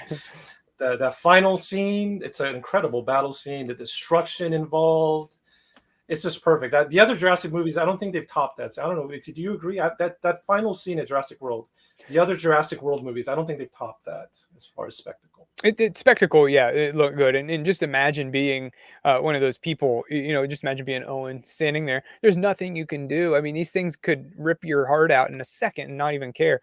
And then I think the might have been Blue. I'm gonna say it's Blue and the T-Rex do like a little nod at the end, like, Yeah, all right, and then they run their separate ways yeah, and stuff. Yeah, really fun, really good. Kind of brought back what Jurassic Park was to us to a new generation. It's always yeah. cool. I think the tone for this movie is if I said Fallen Kingdom was like a children's fairy tale, the tone of this one, and it makes sense at the time it came out, but it's like a comic book movie. But to me, the tone is like it's not a modern comic book. It's like one of those comic books from I don't know the 50s where it's like fantastic stories and you see all these Yeah, soldiers. yeah, Yeah, they I had agree. that really pulpy feel, and that worked for me. They kept that going. And to me, I mean, you're at this point, you're 4 movies in, you got to reinvent yourself somehow. And Yeah, I like that tone. I love that. I think all the dinosaurs had a story. Like they had character to them. The raptors were being trained. Blue had to be trained. The mosasaur had a little bit of character in it. The T-Rex had a yep, built-up character. for sure. The Indominus had the greatest character. It was a sympathetic villain. I mean, it was a Frankenstein's monster. You felt bad for it, but yet you were terrified by it. Yeah, So all those things work really well for me. So yeah, I definitely love Jurassic World. I can still watch it, rewatch it, no me too. problem. Okay, so let's go to Jurassic Park 3. Yeah, so Jurassic Park 3 on my rewatch. I saw that in theaters. I remember seeing that in theaters. And I don't know, it's good. It's fun. It's kind of a one and done, I'd say. Watch it once, see what happens. It focuses on Alan. Grant and Ellie Sadler a little bit. And it's funny how they get him back to the island, and same thing with which we'll get to in Lost World. How can you get these people that went through the worst experience of their lives back to do the same thing over again? And they basically trick him in Jurassic Park 3 to look for their kid that was lost out there because they went parasailing. It's all very realistic. If there was an island full of dinosaurs that was off limits, you better believe there'd be people that were flying over, doing private tours and parasailing over, and then get stuck on there. It's a little unrealistic that this kid survived for like 8 weeks or something, but hey, whatever, cool. And yeah, no, I thought on my rewatch, it was fun, but I think that one had a Spinosaurus in it as the main kind of dino, and then of course the Raptors play the not Alan Grant's assistant steals a raptor egg and keeps it, and then the Raptors want it back, and it was I don't know when that one came out, maybe 2001 or something. 2001, exactly. 2001. Yes. So that one, it fit the time frame. Then yeah. So okay. Okay, so I enjoyed a lot. It came out right when I graduated high school and I started college, and so that was an interesting point in my life, a transitory period. I bought all the video games for the PC, the Game Boy Advance. I was really into that movie when it came out. To me, that's the small scale movie I was talking about. It's a small story, just a little bit of characters. If you know anything about the production of the movie, it was super rushed. They started filming without a script. They had all these sets built. They didn't really know what was going to happen in it. That shows. Yeah. And then I like that it's only an hour and a half. It's like you're in and you're out. Stan Winston did the animatronics. The dinosaurs look great. The pterodons, the pterodactyls, that's a great scene with them. The raptors, they never look better, in my opinion. There's a joke I always tell my family where my sisters, I remember, like, okay, there's this scene where Alan Grant is sitting there talking to the kid, Eric Kirby, on the boat, Yeah. And they're on the boat, and then Billy has been attacked by pterodons. And then so Alan Grant goes, you know what the last thing I said to Billy was? And then Eric's like, no. And he says, well, the last thing I said to him is that you're worse, you're no better, you're just as bad as the people that built this place. But he's like, but that's not true. You just wanted to get together. Anyway, but I always joked. I was like, that's not the last thing you said to Billy. The last thing you said to Billy was, Billy! Yeah, that's true. It's true. But so anyway, I like the movie for what it is. Yeah, it's flawed, but it's short. It's got good special effects. It's an hour and a half long. The story is simple. But yeah, definitely not the best Jurassic movie at all. I was also going to say, people talk about how the world movies parallel their counterparts in the Jurassic Park series. So I was going to talk about how I saw some elements in Dominion that are paralleling Jurassic Park 3. So for instance, some of the elements are that, somebody gets Alan Grant to go to this dinosaur secluded area. Sure. So that happened in both. Some people are missing their child, which is in a dinosaur place. So the Kirbys are missing Eric and Owen, Maisie. And Maisie. So there's probably some other ones, but I don't know if those are on purpose or coincidental. Okay, so what about Jurassic Park? I'm sorry, the Lost World. The Lost World Jurassic Park. Yeah. So that one, when did that come out? 97 or something? 97. Okay. So I was a bit younger, but still on the coattails of Jurassic Park. Like wow, it's fantastic, life changing. And so I remember more specifically with the movie, maybe before or after the movie came out, I wanted the book. And I begged my parents to buy me the book. Like I was like, I'll do whatever. Just buy me the book. I'll read it. I promise. And I mean, I would have been 97. I would have been 10 years old. So I just they bought it for me begrudgingly, and I've never read it to this day. Like I feel bad. Like I should now, but I've started to read it so many times, and I just never read it. So but the movie itself is fun. It's good. It's nothing like the first one. I don't think we can compare it to the first one. Just like the third, we can't compare it to that. But this one features Jeff Goldblum as Ian Malcolm. He comes back. You see more of his family and his personal life. He goes with his daughter Kelly, and they go back to the island to get his girlfriend, who's already there. John Hammond is in it for just a brief period. I think he's dying in that one. So he and you see the kids again. You see his grandkids again, which is cool, just as a quick little thing. But Yeah. yeah, then they want to basically capture these dinosaurs, bring them back to San Diego for a zoo.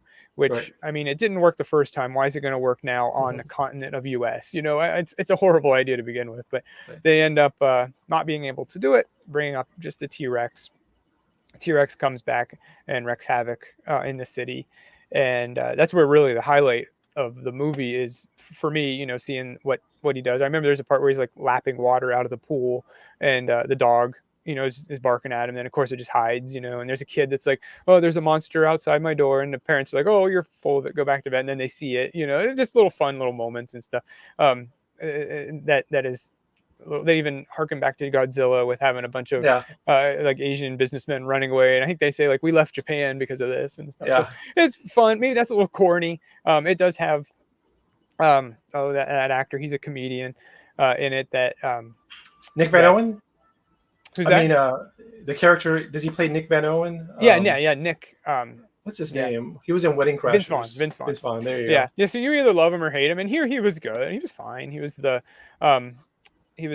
photographer / wildlife preserve guy. Right. You know, he let them all. He had a alternate purpose of being there. But right.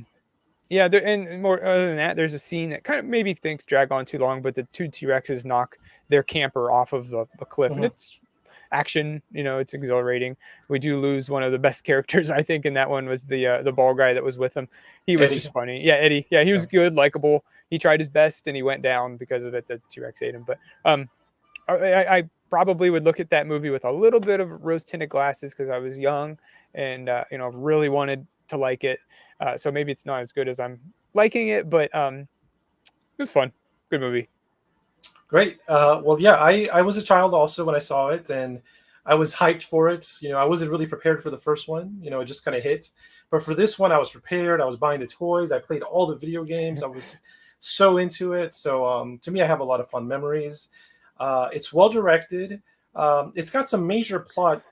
Like characters kind of act kind of dumb sometimes, and that moves the story. That kind of hinders it. That brings it down a little bit. But you know, Ian Malcolm is hilarious. You know, if you as an adult, if you watch it, all his little lines are very, very funny. All the things he says, he's got a lot of quirky things to say. The dinosaurs look good. They bring in some new dinosaurs like the Compies, Pachycephalosaurus, the Headbutter.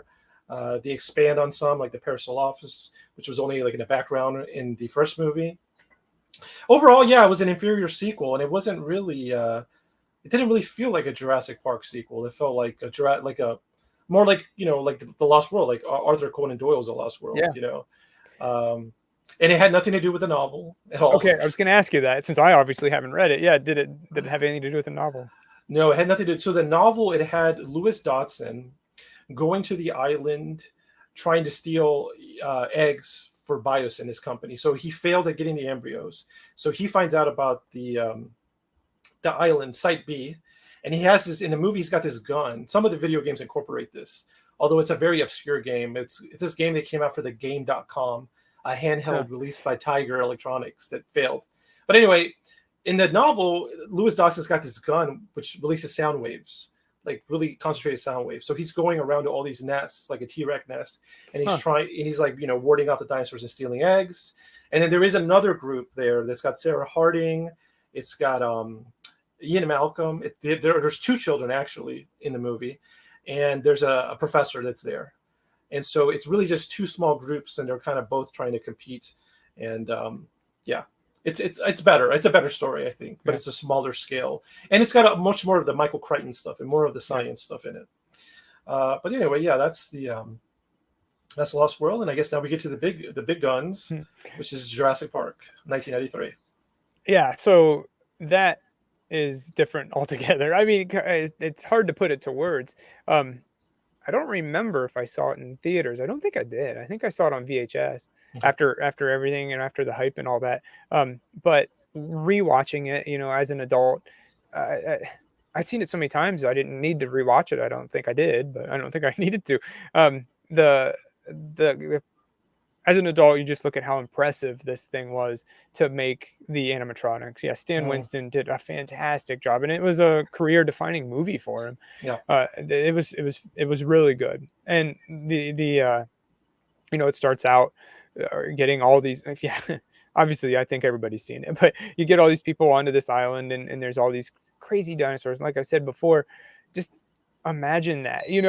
As a boy growing up, a lot of time, and girls too, I'm sure we have tractors and dinosaurs in outer space. Those are the things that like are pushed to us from the commercials. So now dinosaurs come in, and they made Jurassic Park made it didn't make dinosaurs cool again. It just told adults, "Hey, dinosaurs are cool. Like, remember this." And then of course, so the movie comes out. It's got a lot of action in it, a lot of memorable scenes. A lawyer gets eaten off the toilet. How much more memorable could it be? And I think every time after I go on a vacation, and maybe we go and eat, and then we drove for 6, 9, 8 hours. We eat, and then we got to drive another hour and a half to get home. I always think, well, we're back in the car again. Or at least we're not in the tree. and and then the joke that the kid says, like, what do you call a blind dinosaur? Do you think he saw us? The blind dinosaur's dog. Do you think he saw us Rex? Just, I mean, you can Yeah. quote this movie all day. The T-Rex is the main villain until Mhm, you find out, like, oh no, there's velociraptors are much more mhm. scarier, and that's all new to a kid at that age. Like, oh, these faster, and they could, they don't rip your belly open and stuff with the claws and stuff like that. All very I guess horror, yeah, the horror Mhm. movie.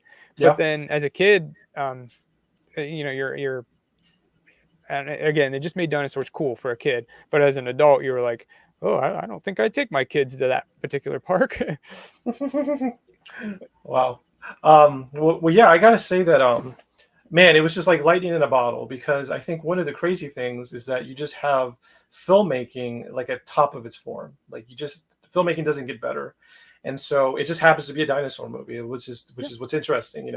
So you have your animatronics, you have your soundtrack, Oh yeah. great score. It puts you there. You feel like you're there. It's exotic sounding. It's dangerous. It makes you feel like nervous when you hear the soundtrack, when you're supposed to. It makes you feel the awe when you're supposed to. The writing is really good. The world building is excellent.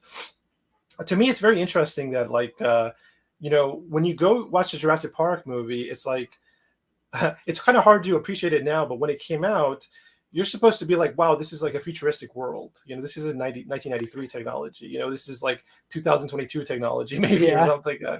They're like, oh, CD-ROMs, it runs on a track, it's got a Unix system. Yeah, the Unix system. Yep. The hacker girl that could get into it. Yeah. Yeah. Yeah, so I thought it was really good. The dinosaurs were done really well. I guess I was going to say, what's interesting about Jurassic Park and Dominion is that when you think about it, the main villain of Dominion is Dotson. And it's funny because in Dominion, Alan Grant and Ellie Sattler and Ian Malcolm, they all meet Dotson. But they have no idea that Dotson is 100% Oh, responsible for that's what true. happened in the first round. So he's kind of the villain of the first one. I mean, if he hadn't done whatever he did, a lot of dominoes had to fall in place. Like John Hammond had to pay Dennis Dredry low amounts of money. Dennis Dredry had to have a loose moral character. But really, Dotson is like, he's the one that sets everything in motion. I always wonder, like, what would have happened if, what would the movie have looked like if everything went off without a hitch? Everybody Yeah. just had the trip and then went back and they opened the island. It'd probably be a lot like Jurassic World. Yeah, Would have worked. something would have eventually gone wrong. I think so, Oh because yeah. I think, well, that's one of the funny things about all the movies is that, like, I just think InGen is just a horribly run company. Like the CEOs, the people in charge, they just can't get good management in there, and that's what causes all these problems. In the movie, I think John Hammond he's very likable. I heard the book; it's different, but Yeah, yeah, he's very likable. He just wanted to open a flea circus. He just yeah, he was amazing. And he was really a child with a chimp with a machine gun. He right.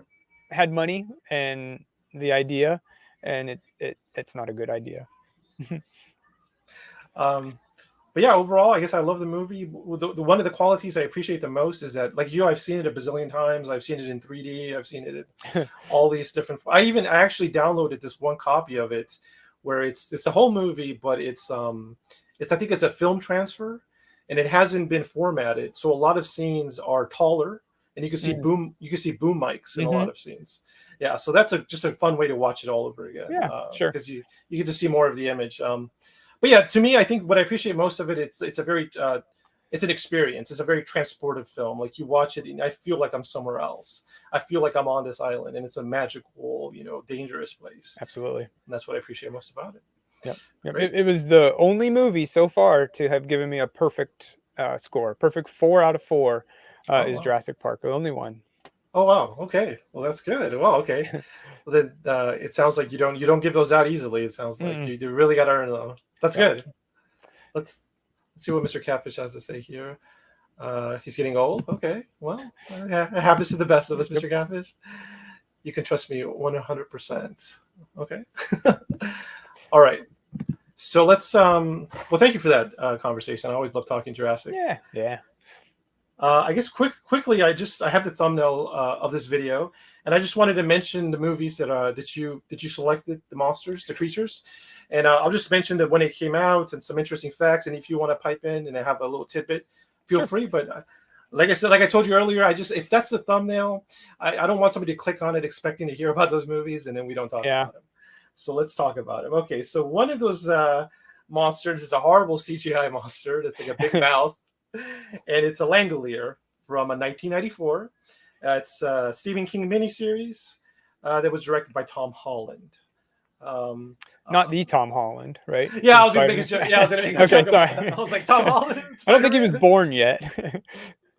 Yeah, it's directed by Spider-Man in 1994. But yeah, I love the concept, but the special effects let it down. Yeah, for sure. And that movie is on there because that was one that I watched. Well, it was a long movie or a long miniseries or whatever. But I remember watching that with my parents, and I remember the guy that ripped up paper in the back of the plane. That was like his way to calm down. And then the monster looked awful. It's just like basically a 3D Pac-Man with teeth. But it stuck with me, so yeah, put it in there. And I believe the Langoliers are like world-eating monsters. They like eat reality. Yeah. Well, that's Stephen King. It's weird. Yeah. Okay. Then we had we have Rawhead Rex that came out in 1986, written by Clive Barker, directed by George Pavlov. We've already mentioned that one already. That's one of your formative movies. It scares you. Pumpkinhead is one of the monsters on there. Came out in 1988, and directed by Stan Winston. Yeah, and starring Lance Henriksen. Oh, okay, great. I've heard great things about it. I haven't seen it yet, but I've heard good. Yep. We have Tremors, which now has 7 movies and 1 TV series. I think I've seen everything except for the TV series, but I have the DVDs of them. The original came out in 1990, directed by Ron Underwood. I have some plans for Tremors here in the future. I've done the first one, but I kind of want to release them all at the same time. And Earl, the guy who played Earl, just recently died. Well, maybe a month or so ago, died. And he was fantastic. Him and Kevin Bacon had a good chemistry on screen. The Graboids are a unique monster that isn't old. Like that was our generation's monster or something for a while. And of course, it changes throughout the movies. But yeah, I like Tremors a lot. Yeah, I like it too. Obviously, the first one is the best one. I think the second one is the second best one. Yep. But I enjoy watching all of them. And as a biologist, I enjoy this monster and the mythology they have. Yeah. Okay, then another one. We have 2 little guys on there, which are Critters. Yep. Which came out in 1986. Now, there's 5 films now in the series. The original director was Stephen Herrick. And actually, I saw that one of the movie was released in 2019. It's called Critters Attack. I haven't even seen that one. What I will say about Critters is that's the one monster that scared me as a kid. I never saw the movie. I just saw the poster, and I was just terrified of a critter eating me. Because, I mean, that's what they can strip you to the bone, Yeah. And I mean, that's just a knockoff of Gremlins, just around that time, that's what was coming out. Just fun little creature. film that is scary if you're a kid, sure. And it had extraterrestrials in it. It had some ranger in the first one. It had some morphing, face morphing. It had some interesting, cheesy ideas, which is appreciated by me. Yep. Okay, then we have The Thing, which came out in 1982, directed by John Carpenter, which was, I'm not sure if it's fair to call it a remake, but there was another version called The Thing from Another World, which was released in 1951 by Christian Nibby. And then that one was based, or both of them are based on a 1938 novella called Who Goes There by John W. Campbell, who was writing under the pseudonym Don A. Stewart. The Thing. Yeah. So The Thing from the 19 what did you say, 1982? Yes, 1982. So interesting story. I've never seen it, know all about it, seen all those special effects and stuff. And a couple years ago, it was December. I remember it was cold, snow was on the ground. Perfect time to watch that movie. So I was like, I'm going to do it. I'm going to sit down and watch The Thing. I did it. I watched all of it. I didn't like it. Really? I didn't care for it as much as what later the original. What a hot take! That's yes. I'm burning up over here. I can't admit that publicly, but I guess I just did. But yeah, it's not bad, but I don't know. Maybe it just wasn't for me. Maybe I'll have to rewatch it. I'll give you that. I'll rewatch it. Okay, interesting. I will say they made a prequel called The Thing recently. Yeah, I hadn't seen it, but yeah. And there's a really good video game of The Thing for PlayStation 2, Xbox, and I played that game. I have it. It's kind of rare now, but what's interesting about it is, talking about creatures, we got a creature just walked in. Is she a thing? There's only one way to know. But the game's got this cool mechanic where whenever you meet somebody, you could just test their blood, and they'll just either turn into a thing or not. But anyway, it's kind of a rare video game now. So yeah, but the video game is actually a sequel to the book. So if you really wanted to, this would be a good review idea. You could do a review, because chronologically it's The Thing prequel that came out in the 2000 whatevers. Then it would be time-wise, then it would be the original Thing by John Carpenter, and then the story continues with the video game. So that would be the chronology. Okay, interesting. So then we have Leprechaun, which has how many films? 8 films in the Leprechaun. The original one had Jennifer Aniston with her 90s hair. Warwick Davis played the Leprechaun a lot, but not all times. Okay. And it was the original one was written and directed by Mark Jones. Yeah. Just simple. It's always on TV around St. Patrick's Day, so you watch it. It's a fun kind of monkey's paw kind of story where you never get your wish that you want. The most memorable one, I don't know which one it is, but I remember a girl wishing to be beautiful or something like that, or younger or something, and then her boobs blew up so big and then they exploded, and I remember that one very well. But yeah, no, just fun, fun movie. Creepy at times, scary, sure. I still haven't seen any of them, but there's plenty to dig in there. We have a classic movie, Frankenstein, from 1931, directed by James Whale, starting, of course, Boris Karloff. And I believe in this franchise, there's one sequel called Bride of Frankenstein, which came out in 1935. Yeah, of course. I mean, that's classic. Classic. So I haven't seen it, but watch it. Okay, I will. Yeah. I will then. So it holds up. Then we have, going from a classic, we have one that's, I haven't seen it, but I've heard it's one of the worst movies ever made. It was so bad it's good, called Robot Monster. So it's a guy in a gorilla suit with a diving helmet. Yep. Came out in 1953 in black and white and 3D, directed by Phil Tucker. And he's actually, they don't call him Robot Monster. He's a Ro-Man. So we're human. That's a Ro-Man. Okay. And yeah, it's a very small cast of characters, just a family, I think, after the Earth has been annihilated. And, this Ro-Man is sent to kill them and I don't know, probably take over the Earth or something. I don't remember. But yeah, that's a B movie for sure. Okay, great. Let's see. I think I just want to quickly say that Mr. Catfish just got home. I'm glad you're off work. I'm glad you're safe at home, Mr. Catfish. That's great to hear. Okay, then we have Nosferatu, released in 1922 in Germany, black and white silent film, directed by F.W. Murnau. Morrow, yeah. Morrow. And of course, starring Max Schreck, great name. And he played Count Orlok. This was an unauthorized and unofficial adaptation of Bram Stoker's 1897 novel Dracula. Yeah. So yeah, it was actually, I think some prints said Count Dracula instead of Count Orlok because it's a silent film. So there was no speaking of it, but yeah, some of the text in there did say Count Dracula.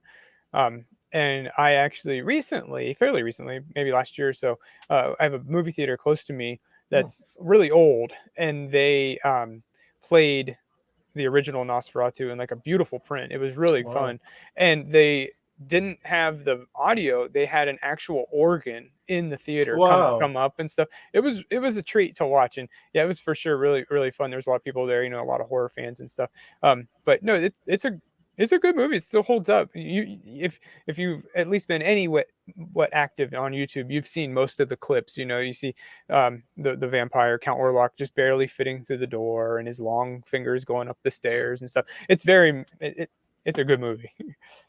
Yeah, it sounds like it's one of these movies that has this mythical quality to it. It was lost for a long time, I think. The movie was lost. Yeah. They made a not a sequel, but they made a version where like he was actually a real vampire, and it had like John Malkovich in it. Maybe. No, it's worth a watch. I have it here, somewhere. But that's worth a watch. It's pretty cool. It's basically like it's like a movie about making a movie. So the director hired a real vampire to play his vampire, and it's pretty good.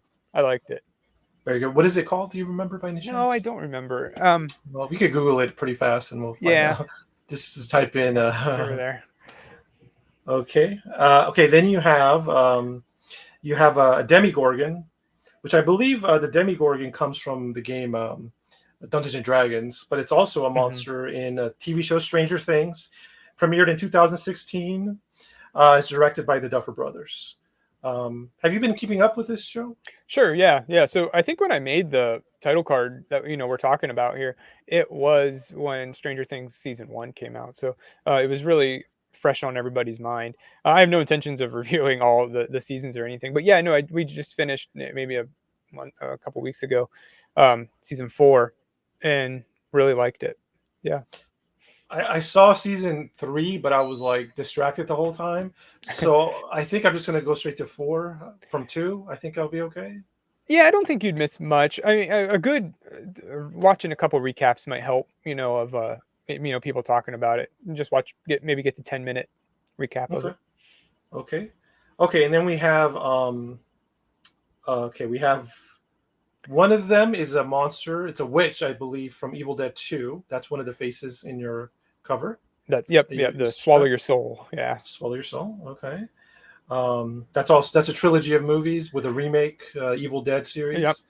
Yeah, really, I always say, and people disagree, but I always say that Evil Dead 2 is a remake of Evil Dead 1, and like halfway. Like Evil Dead 1. Yeah. So and it's I mean, everybody knows Bruce Campbell, Sam Raimi directed it, and it was really a passion project, one of their first things. And Sam Raimi went on to do Spider-Man and the new Doctor Strange Multiverse of Madness, and Bruce Campbell makes appearances in all those just for fun. It's a slapstick comedy. There's a lot of jokes, horror.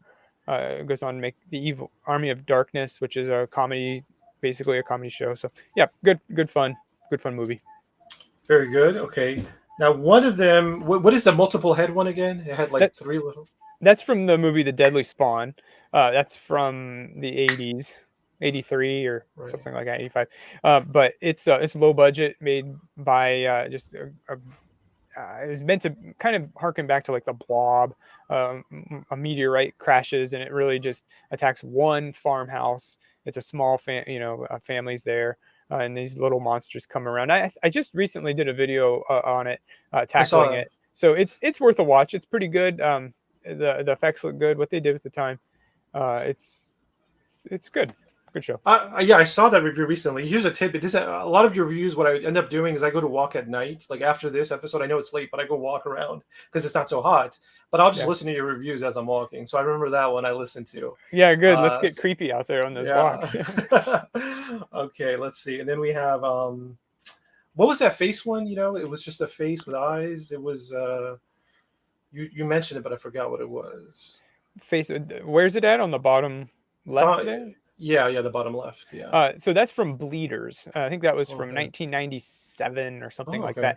And that movie, that thing's on there. It's pretty obscure. It's also called Goblin or Hemoglobin or something like that. But no, it's another. That was one that my parents bought for me when Blockbuster and all those video stores were going out of business and they were selling their tapes. Or maybe they were. I don't know. They bought it for me a long time ago, and it is. We watched it. It's corny and stuff, but I don't know, it has its moments for sure. It's basically about a guy that comes from a different country. Nobody really knows his backstory, and it ends up, spoiler alert, he needs he starts drinking what's that chemical they keep in your bodies to keep it from formaldehyde. Yeah, he starts drinking formaldehyde, and then he gets better from it, and there's a bunch of weird stuff that goes on, but it ends up that's his family of these creatures and stuff. It's very sexual, which you don't get on my view, but the movie, at least it used to be on YouTube, and it's not child friendly. There's a lot of weird stuff in that movie. Is that where he falls in love with his sister? Spoilers. There's some of that. Yep. Okay. Yeah, that goes on. Yeah. I'm remembering that one too on my walks. Okay. And then lastly, we have this the small little humanoid. I forgot what that movie. It was like a trilogy of terror. Trilogy of Terror. Yeah. And again, it's just like a little tribal guy. I've never seen it. I need to. I think I marked it to watch or something, but I just always, I must have seen a commercial for it or something as a kid, and that little guy just always stuck in my head as something scary. And I remember in my old high school, they had these shields up at the very top of the auditorium, kind of I don't know, it's probably the air ducts or something, but it was decorative. And I remember zoning out one time during school and imagining that creature opening up the shield and coming down and stabbing everybody with his little spear and stuff. So that's kind of why that made the cut. It just it has nothing to do with the movie. I'm sure I need to watch it, but I saw that monster, and your mind makes up its own little movie in its head. So great. Well, I think that's all. Did I miss any faces or any? No, that probably is all. And then of course in the little clip that I do, Godzilla's tail slide comes and erases all of it and stuff. So yeah, Godzilla always makes that appearance as well. So there you go, folks. No clickbait here. We talked about every one of those monsters. Okay, now we're going to do something fun. So we've got a slideshow here of posters. Brad is a great, very organized guy. He sent me these great images, very organized. I made a slideshow. So it's what's going to happen. We're going to go through and talk about, first, we're going to talk about 3 non-Bigfoot movies, which I believe you like, which are good. We're going to look at the posters and some stills. Okay, then what we're going to do is we're going to go from, then we're going to talk about Bigfoot movies. So we're going to talk about one of the best, and then one of the worst, one of the best, one of the worst. And then toward the end, we're going to do honorable mentions, and then we'll do your most recent review. Okay. So let's just do that. Let's go. Let's party. So here we go. So first off, I believe is Communion. I will say I saw Communion. I actually went ahead and bought the DVD, and it was kind of expensive. So I actually resold it after I got done watching it. Good for you. Yeah. And I listened to the commentary and everything, and I was like, I got what I need to get out of this one. So Communion was okay. I have notes as well here. Okay. That was from 1989. And it's an 80s, early 90s movie for sure. It feels that way. It takes place in New York City, and it stars Christopher Walken, and he is Christopher Walken on speed in this movie. It's just so weird, and it's funny, and but I guess he fits the part. It was written. There was a book called Communion by Whitley Strieber. So famous book. Very famous. And this movie is based off of the book, which is based off of what he says really happened.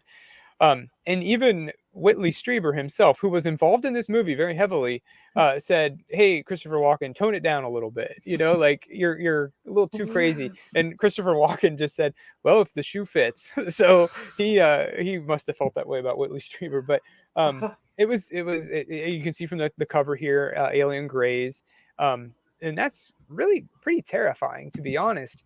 But the movie is a horror movie, I would say, and it's about him. He goes to a cabin, him and his family, and they get he gets abducted.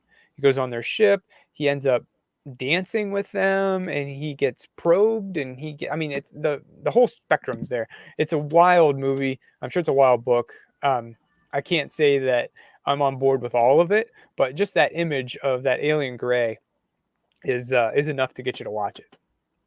Yeah, so that image apparently it drew a lot of memories from people. Like people saw that book cover, this face right here, and they were like triggered with memories.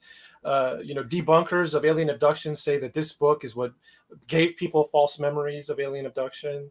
Like I said, Walken is off the rails, acting crazy. But look, to his credit, I understand what he said. Yeah, he's playing a guy who's got abducted by aliens. He was filming all these scenes with little people, little blue people, and yeah. So he was like, "Yeah, I got to do it. I got to do what I got to do." So we have a comment here. It says, "Take care, MRI at 8 a.m." Okay, Scotty, good luck with your MRI. I hope everything goes well and sleep well. We have some still images. Let's see what's going on here. What happens in the movie? Here we go. There they are, dancing.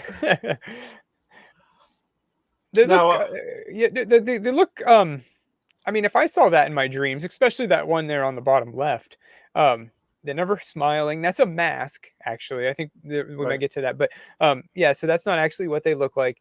But that's our alien gray, which I guess is more of a pink. Yeah, they look like the way they look in the movie, I remember they move around like Gumby, basically, like one of those toys that you could just like bend around and stuff like that. It looks like that even here, yeah. And then I don't know, it's some things about the face of the gray. So this is iconic imagery. They look like they look like cats. What was funny actually is I was preparing your slideshow, right? You saw I have a cat, right? Yeah. Well, when I had this picture up, my cat just started staring at the screen. Huh. And I think I was like, what's going on here? I think maybe because it kind of looks like a cat. I mean, I know it sounds like a stretch now, but I mean, if you just look at a cat's face, they have these huge eyes. They have this kind of triangular kind of face. And also it looks like a praying mantis, praying mantises. Yeah.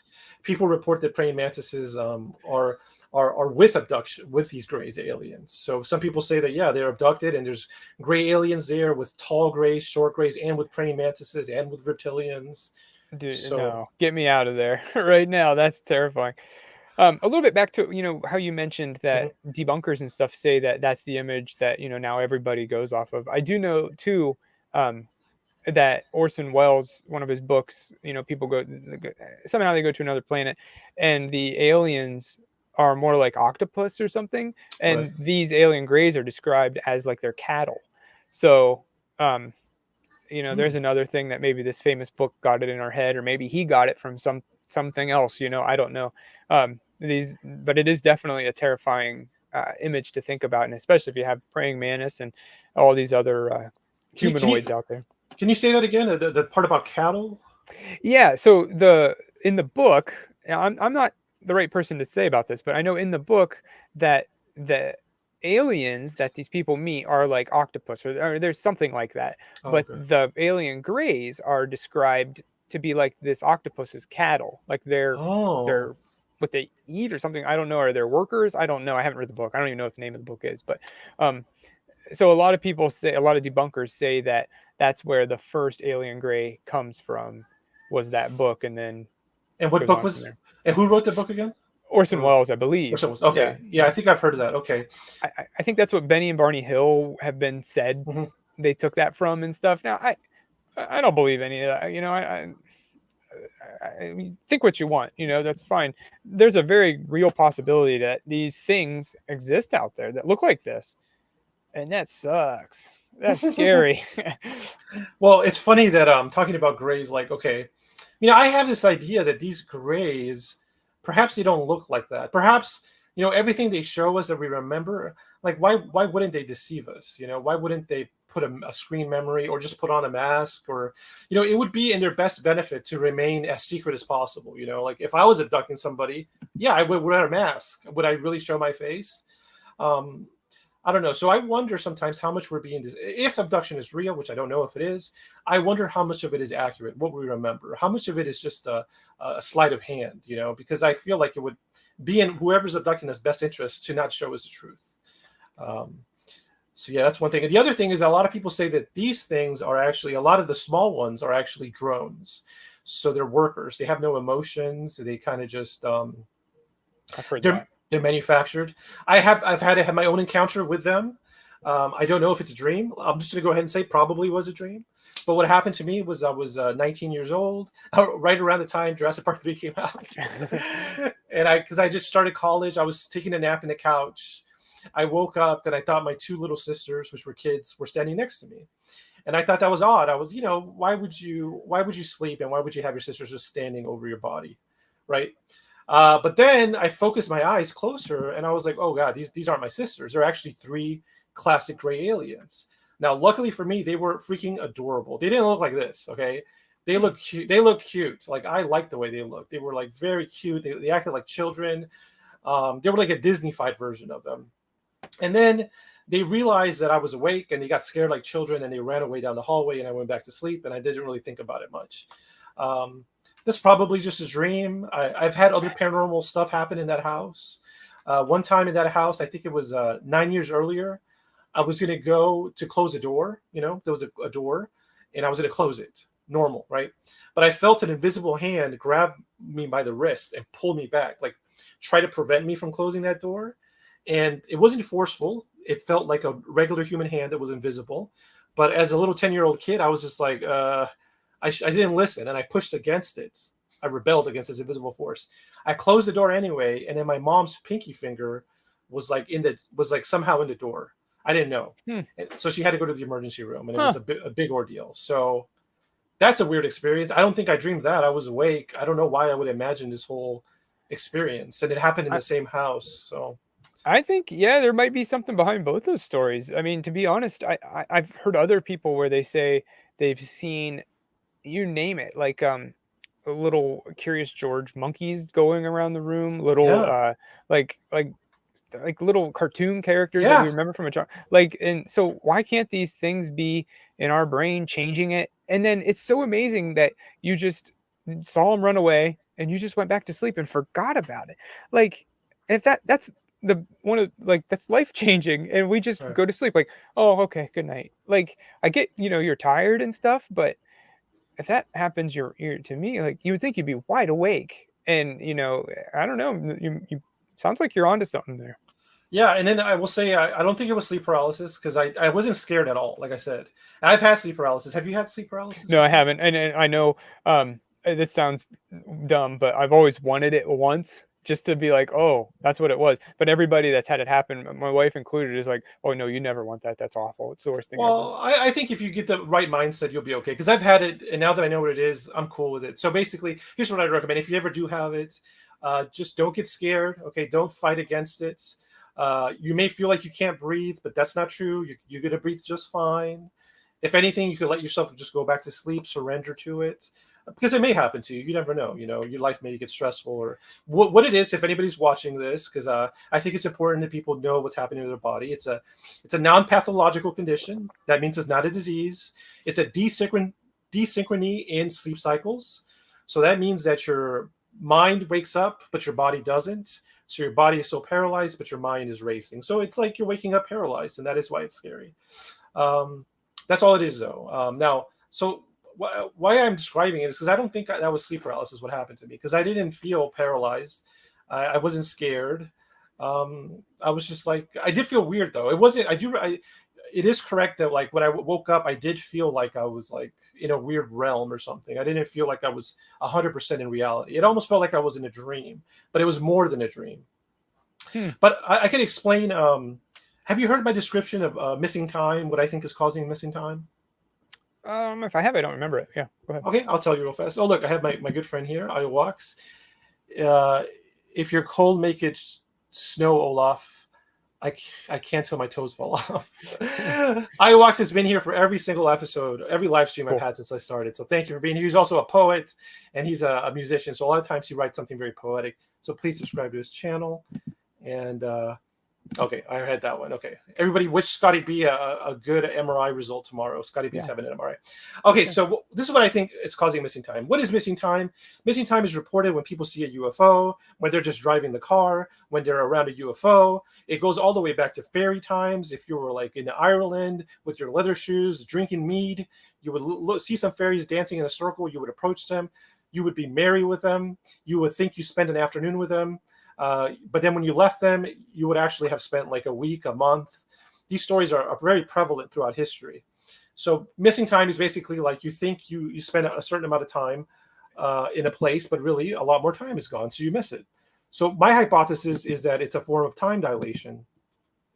You're a movie buff. Have you seen the new Lightyear movie or what about Interstellar? Yes, I've seen Interstellar. Okay, so in Interstellar, they experience time dilation. So there's this planet where the planet is so massive, the gravity is so big that every minute they spend on this planet is about 7 years. And that's because time and space is being it's being distorted because of the gravity. But you could also distort time and space if you're traveling very fast, or if you have a large energy source like a magnetic field or just like an explosion or something. What do I mean by the fabric of space and time? What I mean is like when you imagine, the moon and Earth and Saturn, you imagine them hanging out, well, what's actually happening is like, imagine you have a bed, your bed is really straight and it's got all these sheets on it, right? A tight fitted sheet. Well, imagine you dropped a baseball. I'm not sorry, a bowling ball in the middle of the bed. Okay, so that bed would be distorted by the weight of the ball. Yeah, so that's what it means. So basically, space and time is like your bed. It's like usually just flat, but if something's very massive, or if you're traveling very fast, or if a lot of energy is given off, it starts to be it's bending. Okay, so a consequence of that bending is that you experience missing time, basically. So time dilation is a real thing. It's basically missing time. And so what I think happens is that when I think these paranormal things, whatever they are, fairies or UFOs, I think in order to do what they do, they have to expend a lot of energy. They give off a field around them. It's like not on purpose. It's just a consequence of who they are. The example I gave was like one time I was catching beetles in this like portion of the wilderness, and I had my cell phone in my pocket, and this lake was flooded. I'm sorry, it was like a creek. This creek was flooded, and I misjudged my step, and I stepped into the water, and I just fell like up to my chest or something in water, And then so my phone was all soaking wet. I wasn't thinking. I put it on top of the truck we were using for research, and the truck was hot. So the truck was giving off, the engine was hot. It was giving off heat. And so it baked my phone. My phone was like broiled alive, So that's a consequence of that engine. That engine was giving off heat because it's running. So I believe these paranormal things, they because they have to have a lot of energy, one of the consequences of their engine, whatever there is, that their body or their ships, is distorting space and time. So I believe whenever you get close to one, you get caught up in this field and you experience missing time. Does that make sense to you? Yeah, no, for sure. And yeah, why wouldn't that? I'm sure a UFO takes a lot of energy, to work. So, yeah, makes sense. And we interviewed a guy on Black Lotus, the show I did before this.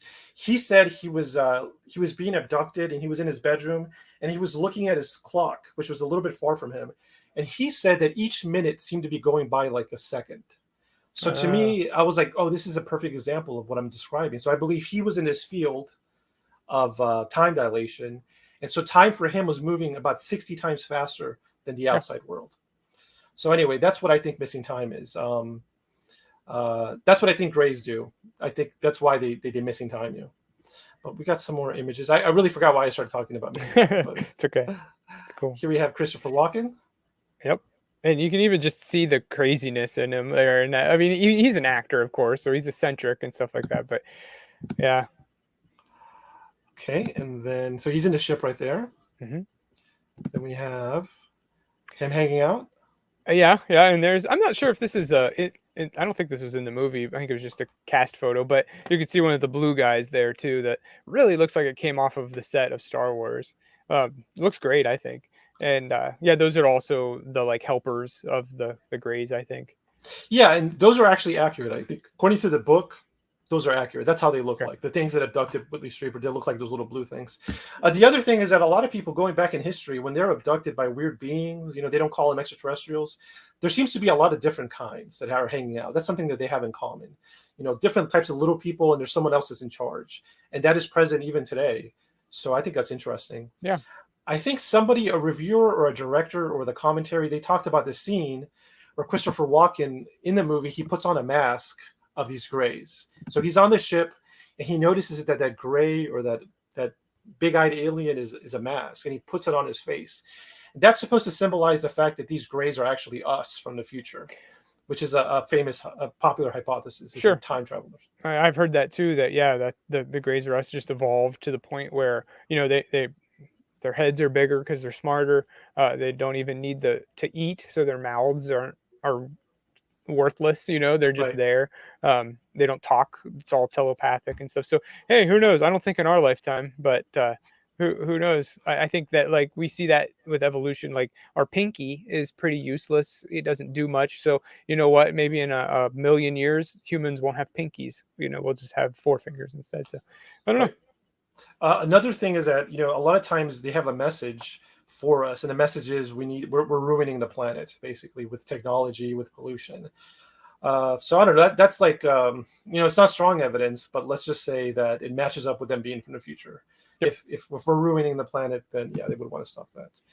And here's another scene. What's happening in this scene? That's the mask. That's where the Okay. alien's taking off its mask. And that's probably the clearest picture I could find. It was just scary. I mean, that was just one of the more horror images from this movie. But he would never show him his true face. Christopher Walken, or I guess Whitley Strieber said, he felt like they wouldn't show him on purpose, but to give him a tease or something because he was asking for it. So yeah, some pretty scary stuff under that mask. Definitely. Okay, and now we're going to go to, unless you have anything else to say, Nope. we can move on to, okay. Yep. So now we're going to move on to one of the, another honorable mention. I mean, not honorable mention, I'm sorry, non-Bigfoot movie. Yeah. That's what we're doing now. So we're doing Dark Was the Night. So yeah, Dark Was the Night. It's from 2014. It's just something I kind of wanted to bring. It's not necessarily a great movie or anything like that, but it's just another cryptid movie that it may look like Bigfoot from that poster, but it's not. It's actually inspired by a real life story called The Devil's Footprints. It happened over, I believe, in England. That was just one day people woke up and there were all these horseshoe like prints all over for miles, and that's what we got here. Yeah, so that's if you go to the Wikipedia, that's basically what it is. It's just a drawing, but this happened a long time ago, and they would see it like go over, like it'd come to a house and then it'd be on top of their roof and then down in the field again. So people called them the Devil's Footprints. So this whole movie is inspired by just this one paranormal story. And it ends up that these things are actually, they're not the devil, they're creatures, and yeah, they go through the town and people wake up to see this these footprints through the whole all of town, but nobody actually saw the creatures. By the end you see them. They look kind of like mad, like pissed off Teenage Mutant Ninja Turtles, like they're kind of weird looking. This is the sheriff. I just want to show it in there, and you can see the whole movie has a blue tint to it. But yeah, he's the main character in the whole thing, and he's the hero. And there's our monster. They end up coming into a church in the end, and they're all hiding from it.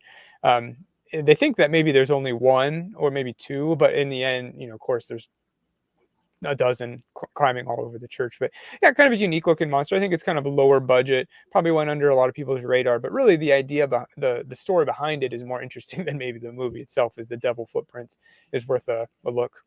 Well, thanks for that. Yeah, that's a great recommendation. I've never heard of the story. That's a fascinating real life story, and it's great they made a movie. Like we were talking about earlier, this movie was inspired by real life events. Yep. Very cool. Very cool. Sure. One thing I wanted to say, I still think this is true. Sometimes in real life accounts, we get these stories of just random monsters, like one-offs, like doesn't come from a spaceship. It just looks like this thing, or it's just like super weird looking. What I think may be happening is I suspect that there's certain parts of the planet where portals are. Portals, basically an opening into another place, another time, another dimension, another planet. And I think these portals, maybe they're a natural phenomenon, they're like a waterfall or like a canyon, or maybe they're artificially made. And I just think sometimes random things just kind of plop out of there. They end up flying around, they scare some kids at makeout points, and then they get lost and they die in a ditch to be forgotten forever. Or maybe they go back. Yeah. Yeah, if they're smart, they could go back. Yeah. Yeah, so this thing, they actually explained where it came from, and it had to do with logging. People, there was Okay. loggers taking over, and they were pushing these animals that have always been there to the town. They were perfectly happy by themselves. A lot of stories about Bigfoot go with that. That they're out there in the middle of the woods, loggers come in and they're pushing them out of their home. So another kind of don't destroy the environment story behind it and all. But yeah, another movie that basically what you just said, another dimension or a portal or something like that, is called The Dinosaur Project, where Oh, yeah. straight up it's another world, and like they go into a waterfall and they kind of go in some caverns, and then boom, they're in this world full of dinosaurs. And I don't know how, and some of those dinosaurs get out into our world, and that's why we see the Loch Ness monster, and stuff like that. So it would explain a lot. I remember that review. It was great that you like that movie, and it's a dinosaur movie that you like, because I feel like most dinosaur movies have a low budget, or they're a carnosaur or something. Yeah, for sure. And I want to get to that one as well. But this one had, I mean, I didn't see it in theaters, or I don't remember it, but the dinosaurs looked good for what I was expecting. So yeah, it's a good movie. It's worth a watch. Sweet. All right. Let's see. Then we have Dog Soldiers. There Yeah, we so go. Dog Soldier is just another one I wanted to mention about. It was made in 2002 by Neil Marshall. He was the director, and this was, I think, one of his first movies. But he's big into the British, the United Kingdom, England. He's from there, so that's his thing. And this movie is all about werewolves, and there's some good twists and turns. It's basically these soldiers that are out on a training exercise. Uh, so not all their bullets are fake, they're just dummy shots, and there are werewolves out there, so they don't have much to defend themselves with. They eventually do get weapons and bullets, and they fight them off and stuff, but it ends up not going so well for them in the end. But I don't know if they make it out or not, I don't remember. But I just Neil Marshall went on to direct The Descent, Right. a movie, with caves and monsters and stuff like that. And I love The Descent. It was one of those ones I saw in theaters with some buddies and had a good time with that. So I just wanted to bring it up that he did some werewolf stuff, more cryptid. Of course, everybody knows werewolves and stuff. So yeah, just these ragtag soldiers out there. You can actually see on the gun, it has like something on top of it there on all their guns that stops the bullets, because it was just a training exercise. It sucks to think that you're out in the middle just training, and then you find the group you were supposed to be fighting with all dead, and then you find a group that has like all these bullets and ammunitions and rockets and grenades and stuff like that, and they're like, oh, what did we get ourselves into here? Great, yeah, great cool. premise. Great premise for a movie. And yeah, I remember watching this review of yours, and there it is. It looks great. Yeah, that's a suit, and they actually hired dancers to be inside of it, so it was more acrobatic and more werewolf-like, from what we've heard. And they're big, hulking creatures, and yeah, it's you got to give them props for what they did. It looks great. Awesome, very good. Yeah, so definitely check this one out. Here's a close up. Oh, sorry, I went up a little bit. It's okay. Yeah, close up of the dog werewolf. It looks like what you would think a werewolf would look like, I think. Great suit. Lately the phenomenon of dog-headed men has popped into my radar. I don't know what to make of it. It's almost exactly like Bigfoot, except the head is different. Yeah, I get a lot of that too, and I've heard a lot of Dogman versus Bigfoot kind of stuff, where maybe they were old tribal foes, or maybe even I don't know, descendants or ancestors or gods, I don't know, but and that the Dogmen and the Bigfoot fought, and the Bigfoot won. That's why we don't have as many dogmen, or I don't know. Yeah, but they're definitely cool. Dogman, werewolf. I don't know the difference. I was just thinking, what if it's just Bigfoot and they make a mask themselves? They make a little dog mask. Well, could be. Who knows? Okay. Well, that's great. Those are some cryptid movies, non-Bigfoot movies. Let's go to the main event now. So we're gonna do best, one of the best, then one of the worst, and we're gonna switch off. and then we're going to do honorable mentions, and then we'll do the latest one that's been reviewed on your channel. So for one of the best, we have Primal Rage. Yeah, so Primal Rage came out in 2018, directed by Patrick McGee, and he did the effects. He worked on the team with Spider-Man and Jurassic Park 3. So he was right along with Stan Winston. So this guy, the guy that directed this, did the effects for that movie. So this guy's an effects guy. So when you see, it's all about Bigfoot, and basically this, it's a small cat, well, relatively small cast, but this guy gets out of prison for, I think, drugs or something like that. It's not important. His girlfriend picks him up. They're having difficult times, and then they break down on the side of the road, or they see something, and it's basically Bigfoot. They go into the water. They're in the middle of the woods, and Bigfoot hunts them. There's a lot of stuff going on in this one, but the main thing is these effects. Bigfoot looks great, and in my opinion, the best suit I've seen. Now, Bigfoot is, or one of the best suits. Bigfoot is a fighter in this one, and it's actually, they're called Oma, which I think are tribal chiefs that have become these creatures in the story, at least. So Bigfoot uses bows and arrows, and they have masks and stuff to protect them. They have armor, I guess you could say, and they are a force to be reckoned with.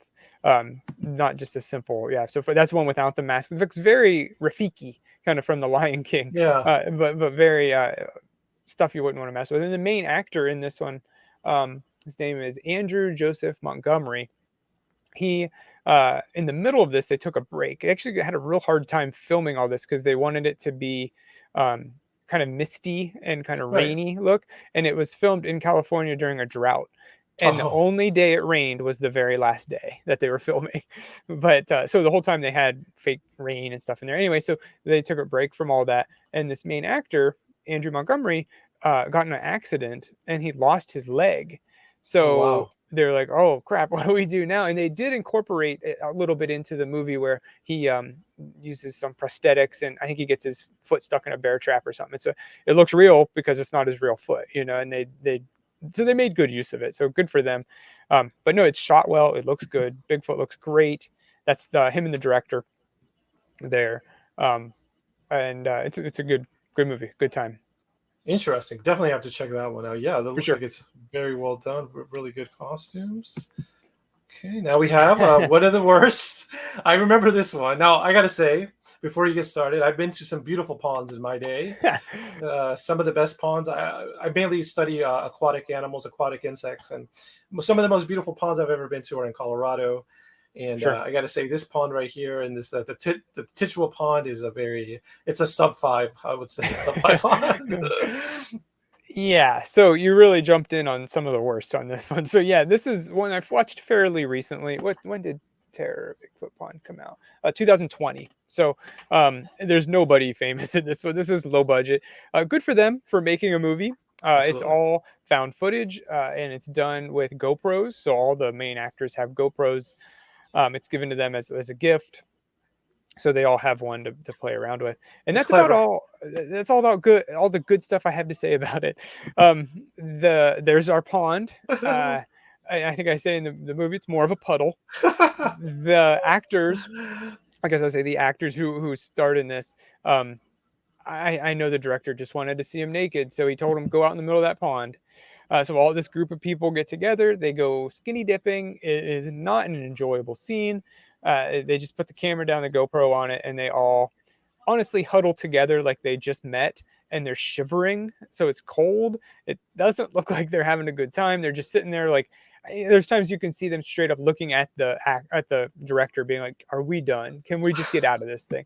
And the whole reason they're in the pond is because like a tree shakes, and so you have to see that tree shake, but oh gosh, it's not worth it.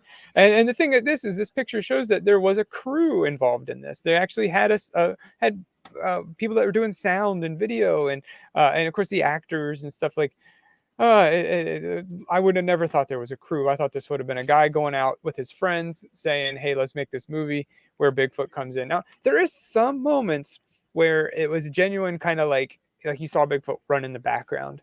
That worked. That worked, but nothing else worked in this movie. Bad movie. Don't watch it.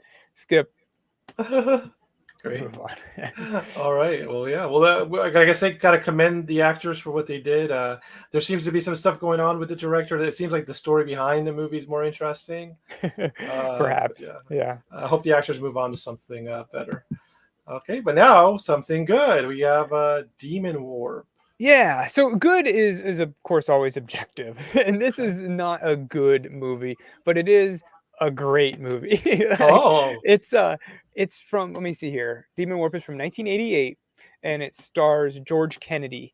And you'll probably know George Kennedy. He's in Cool Hand Luke, and he's in the Naked Gun series. okay. He's the guy holding the axe in this picture here. This is such a wild movie. It's definitely straight out of the 80s, and it is my number one so bad it's good movie. Uh, Okay. Okay. and yeah, so it has it starts out, there's a meteor, it crashes to Earth, and Oops. this is actually, yeah, so there's George Kennedy. He probably look familiar. He owns a cabin. His daughter gets killed by Bigfoot. Bigfoot, Okay. no doubt. He's in this movie, and it's all run by this guy here. I can't remember his name, but he's an alien. Okay. He is straight up an alien, and he is using people to rebuild his ship. How he gets these people is from sending out Bigfoot. He stings them with this tail, this green tail that's in front of him. I'm totally spoiling this movie, which I shouldn't, but it's so he sends he with that stinger, he turns people into Bigfoot, who go out and get other people that he turns into zombies to get his parts for his ship so he can go home. It is crazy as it sounds. It's good, great fun.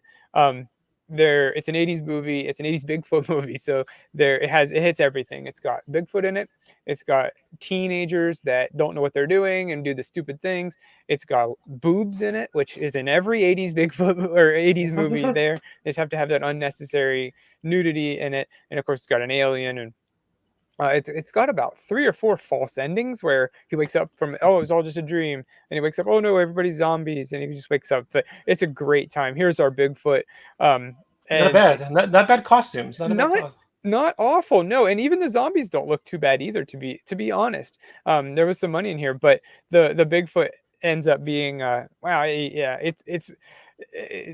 it's all connected, and basically in that with the kids. But that's our Bigfoot. We're going through the house trying to get more people for his master's ship. It's wacky, it's crazy, it's 80s, and it's great. Yeah, the story sounds like way out there, and I like that about it. Now, another thing about these older movies is they were all shot on film, right? I mean, there was no Oh yeah, digital option, so you got sure. that. If you have a half decent cinematographer, you have this. I like the look of film. You know, it's definitely different uh, than digital. How would you watch a movie like this? You know, these rare movies. You know, how do you watch them? Well, that's a good point. Getting them is part of the problem. This was on a DVD double kind of set. Otherwise, before it was all VHS, but before it was on a movie with The Church. So it's kind of a 2 movies compilation. You get The Church and you get Demon Warp. I've never seen The Church. I don't know what it's about, but this, just like anything else, would be the best way to watch this. Well, this movie in particular is to get a group of people together that are even slightly into this stuff, and get a 12-pack and just drink and watch this movie. Maybe play a drinking game with it every time you see something stupid. Take a drink or something. I don't know. You'd be drunk in 5 minutes. But it's it's definitely a movie to watch with friends, and of course be responsible and be of age and stuff. But yeah, have a good time while watching it, and don't take it too seriously. Turn your brain off. It's very much the Bigfoot Troll 2. Troll 2 gets a bad rep for being the best worst movie. Now I think Demon Warp is the best worst movie. Wow. Well, I'm excited about this one. This one is Check it out. it's got to be very interesting. All right. So this was so bad it's good. Now we have so bad it's bad. Yeah, oh gosh, this is Search for the beast. I think this is the lowest review I've ever given a movie. Now, Terror at Bigfoot Pond, I believe I gave a half out of 4 is Okay. my grading scale. This I gave a 0. The one and only movie I've ever given a 0. It's so bad. It's just so bad. So Search for the Beast. It came out in 1997, and let me see my notes here. I just have written bad. As Dr. David Stone, he goes in. The main actor in this movie actually went on to make a sequel called Return of the Beast. I haven't seen it. I haven't been able to get my hands on it. I will. It looks really bad, but this just that's our Bigfoot right there. And the case, the DVD case gives a description of it, and it's just like it's a Bigfoot movie, so I got to watch it, but I am not interested in it at all. The way the case describes it is it's more like a Bigfoot softcore porn. One of those movies. Okay. It's one of those. So again, the director just wanted to see a couple people naked, and it's not like the main actors. Like this girl here isn't one of them. It's just like random scenes where Bigfoot comes and interrupts.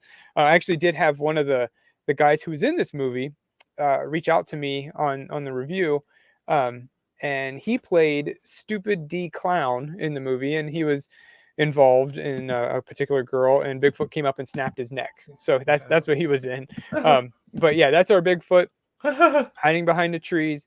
A horrible costume, a horrible suit. I haven't. It's unique. I don't think I've seen it in like in the Halloween stores. So maybe they made it for this movie. But yeah, Bigfoot doesn't like it when you do it in his woods. So stay out. And yeah, basically the doctor there is just there to prove that the beast exists.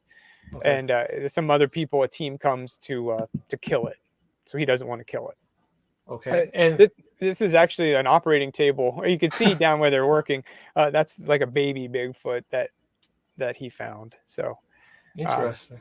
Yeah. Now, did the actor that reached out to you, did he mention what it was like shooting the film? What was the director like? What was the shoot like? No, I was pretty hard on this movie, so he didn't. I mean, I didn't have much good to say, and I don't think he expected it to be a very good movie. But no, he just reached out and said, "Hey, I was in this movie," and I said, "Oh, what'd you play?" And he said, "I played the guy who was doing some girl, and Bigfoot snapped my neck." That was all he said. So don't watch this movie. All right. So bad it's bad, and not even a group of in a 12-pack could fix this one. Nope. All right. Well, once again we're going up and down, so let's go back up. And so yeah, to Willow Creek, and I used this poster specifically. I sent that to you because it is so cool looking. It's just all the skulls and screaming faces on a Bigfoot silhouette with two people walking into the woods. It's so cool. It doesn't really show what the movie is. Like this doesn't happen in the movie. In fact, this movie doesn't have Bigfoot in it at all. You don't see him in it at all, but he is definitely there. You hear him and stuff. Okay. But so this movie just stars two. Let me see. It came out in 2013, directed by Bobcat Goldthwait, who is a comedian. Oh yeah. Yeah, he's more known for his roles. He was in Police Academy 2 and 3, I think, and he was in Scrooged with Bill Murray. And he's known for his voice. He's also in Family Guy. His voice is on Family Guy. He's a comedian. He's known, and he believes in Bigfoot apparently. So he made this found footage movie with basically two people. And that is Alexi Gilmore and Bryce Johnson. They go I don't know that's their real names. I don't know their names in the movie. I can't remember. But he's really into Bigfoot, believes it 100%, and he gets his girlfriend to go to Willow Creek where the famous Patterson-Gimlin footage happened. So they're going around the town, interviewing people, doing the things you would do, which would be a dream of mine, and it would probably play out a lot like this movie.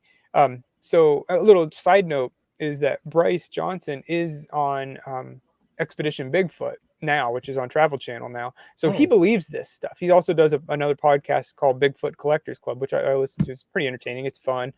Where they go over high strangeness and stuff like that. But so he legit believes in Bigfoot. So it's kind of cool to know that your actor does believe in this thing while you're watching it. Yeah. So it helps, right? Yeah, it makes a difference. Want to see some stills real fast? Let's see what else we got going on here. Okay. So this is him with Tom Yamarone, which is a real Bigfoot investigator. He wrote a little song and he sings it in the movie. So yeah, they took the time to find real people. They go to a place called Bigfoot Books, which is actually there. It's a bookstore. I don't know if it's still there or not post-COVID, but the guy there gives them directions on how to get there, and he seems legit. So yeah, they actually did their due diligence with the movie. Throughout the movie, though, I think we mentioned earlier, there is a tent scene that features just the two characters in the tent, and that's all it is for like 15-20 minutes. Oh yeah, let's see if we have do we have a still of that one? Maybe I think so.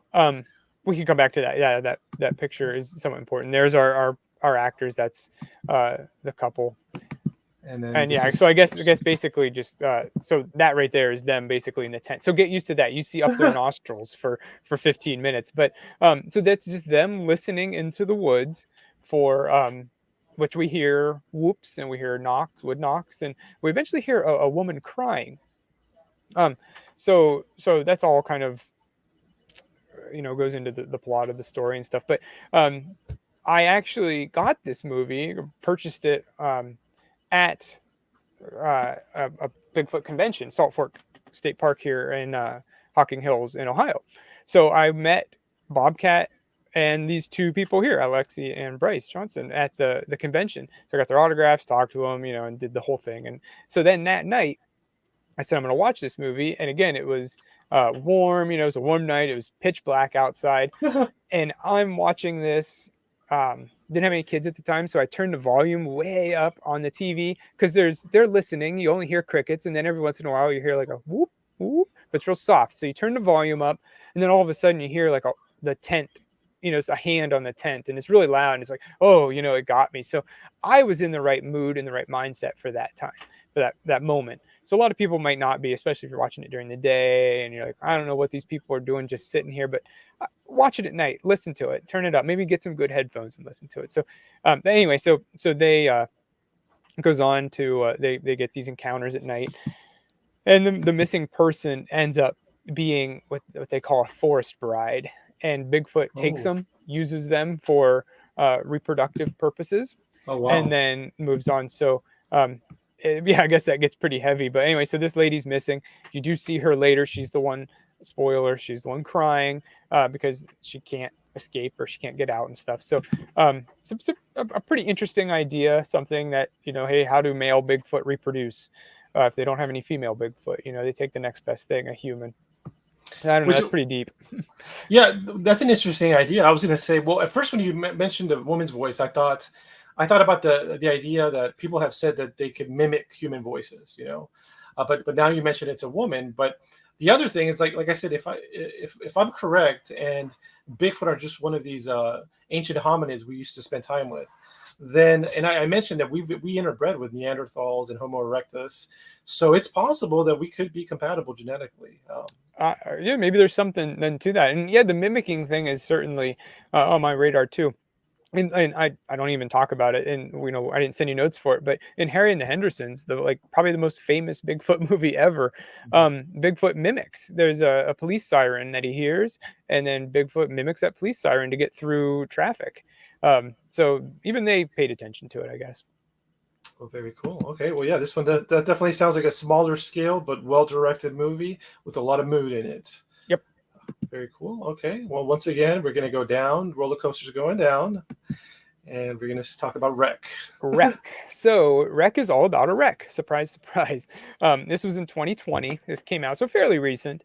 And it's basically these people are on a mission. It's kind of a undercover thing. Nobody knows they're out there, and they have a suitcase tattooed. They handcuffed to them, and they get into a wreck. I don't actually think it was Bigfoot that caused the wreck. I could be wrong. I think it was a deer or something. But so they wreck. Her partner is killed pretty much on impact, and they do come across some people in the woods. There's the people that are trying to find the briefcase, and then of course there's a Bigfoot. Now this poster is nothing like what the creature is. This poster does not do the movie justice at all. So my two complaints, the biggest complaints about this movie, and the movie makes it bad, are one, this girl's foot is stuck under the car. An easy solution would be to pull your foot out and go, it's not that hard. And I mean, and that's what happens in the end. She just pulls her foot out and runs away. I don't get it. Like, she's there for maybe days, and she just has her foot stuck under this car, and then she gets up and runs away. It's bad. But then the next thing is the monster. Now I'm all for, hey, Bigfoot could be anything. He could look like anything, but in here it straight up looks like a Muppet. So here's the girl. You can see her foot stuck under the car. It's only 1 foot, and she has the briefcase handcuffed to her. It's not like your whole leg is stuck under there. It's not up to her knee under the car. It's just a foot. It wouldn't be too hard to dig the ground out and get out, basically. Let's see. And then we got. So there's our poster again. I just wanted to show a great looking poster. There's our car, and Bigfoot looks very big and intimidating, red eyes, really scary stuff. If that's what Bigfoot looks like, we're in for a good movie. And I got to say, when you mentioned just the plot synopsis, it sounds cool. That's a good idea for a movie. So far, so good. There he is. That's our Bigfoot. I don't know. I don't even know what to think. It's somebody made this costume. This isn't something that they purchased somebody. Well, they paid somebody to make this thing, and eventually later on it gets burned, so its fur comes off. So it's a skin covered, just burnt Bigfoot running around. I don't know what they were thinking. Maybe they wanted to make it a comedy. I don't know. I'd rather see this thing on Sesame Street than in this movie. Okay, well, definitely one to skip. How much screen time does Bigfoot get in this one? Do you know, like proportionally? The movie itself is fairly short, I believe, just over an hour or something like that. I could be wrong, but Bigfoot it's really just towards the end, maybe 10 minutes, which is quite a bit actually. But yeah, so at the end you see him quite a bit, unfortunately. Well, yeah, so definitely a face only a mother could love. Yeah, I'm trying to see what they're going for. It doesn't really look ape-like. A little pig-like with the nose, a little piranha-like with the mouth. Yeah, it looks kind of like Grimace. I don't know. I'm getting Grimace vibes. Yeah, for sure. Maybe it is. Yeah, maybe under all that fur, he's purple. Okay, let's see. Well, very, very bad. I was going to say very good, but very bad. No, very bad. Let's go back up to Exist. So we'll go to Exist. This is when was Exist made? 2014, and as it says very prominently on the poster, from the director of the Blair Witch Project, which we can get into maybe a little bit later on, but that's Eduardo Sanchez, and that's his big claim to fame is the Blair Witch Project. So Exist is no different in that it's a found footage movie. He does that well. So but this is not meant to be real, as the Blair Witch Project people actually thought that actually happened. Right. This has Bigfoot in it, and it's an interesting idea. It's one that I think has been done before. We've thought about, but these people, these kids, stoner kids, are going to a cabin in the woods, and on their way they hit something, and it ends up that they hit a baby Bigfoot or a kid, a child Bigfoot, and the dad goes around getting his revenge. So he goes around basically killing all these people, and in the end, he leaves one as like a, hey, I can't bring my kid back, but you can't bring back your friends. I killed them all. So yeah, notably is that the main thing on this poster here is an upside down tree, which comes in later. It kind of marks Bigfoot's territory. He puts in an upside down tree. Just it looks cool, but yeah. So Bigfoot looks really good. The suit looks good. This kind of had some money behind it. So they did a good job. Like I said, it's found footage. The guy on the right there is holding the camera, which is a really nice camera, by the way. I don't think that's what most people have in their just in their house. But so this is a scene inside a camper that they found. They thought they'd be safe from. Of course, they're not. And they're just trying to run from Bigfoot. The two, I think, shortly after this, don't make it. So, yeah, spoiler. So it kind of sounds like John Wick with a Bigfoot. Yeah, kind of. So here's our Bigfoot, and this is actually them in the camper. The camper flipped over the hill, and Bigfoot's jumping down on top of them. And you can see, I can't imagine to get this shot. That's obviously a guy in a suit. He just jumped off of a cliff. I don't know how they did it. It looks all practical. It looks really good. So yeah, Bigfoot comes after you after knocking you off. And in this shot, it's kind of blurry, but you can see how big he is, and he's running really fast. And this is the most memorable scene in the movie for me, because one of the guys is just riding his bike, his like bike, not a motorcycle, a bike, to get to a place where they could get cell service, to get to a close place enough to get cell service and call and get help. So as he's riding in the woods in your bike, which he was riding as fast as he could, Bigfoot was keeping up with him, not even falling behind. So it was just really cool to see how quickly these things could run in the woods. This is obviously pretty overgrown and covered. So he was keeping up with them. I really like that scene. It sticks out the most to me. Yeah, very, very clever writing, very clever use of the concept of Bigfoot to show its power. Yeah. Yep. there's this famous channel called Bob Gimlin. Now, Bob Gimlin is the name of a person who shot the Patty film, but this guy, his name is not Bob Gimlin, Yeah. but that's the name of his channel, and he talks about Bigfoot and he does great reviews. I recommend that channel. By the way, also, please subscribe to Creature Movie Reviews. The link is in the description. Also, just just search Creature Movie Reviews. You'll definitely have hours of entertainment. But in one of the videos I saw at Bob Giblet's channel, he talks about this exact thing happening. He said a guy was driving in Oklahoma, I think, and a Bigfoot just ran up to him, kept pace with him going 70 miles an hour, just kind of looked at him menacingly and just ran back into the woods. So yeah, isn't that nuts? Yeah, I'm subscribed to Bob Gimlin as okay. well. Yeah, he has a good voice for it, and he does just basically cartoon animations of what happened. And yeah, really interesting stuff. And yeah, I mean, can you imagine going 70 miles an hour in your car, looking and seeing an animal, for all intents and purposes, running alongside you? I don't know. I'd be happy I'd be in that car, but if it's going that fast, it doesn't matter, it could crash into you. Very unsettling. Now, I have a story about something that was run over in a road. So I'm gonna tell it, but before I tell it, this is a very gory story. So warning, if you don't like gory stories, maybe click away for like a minute or something or less. Okay.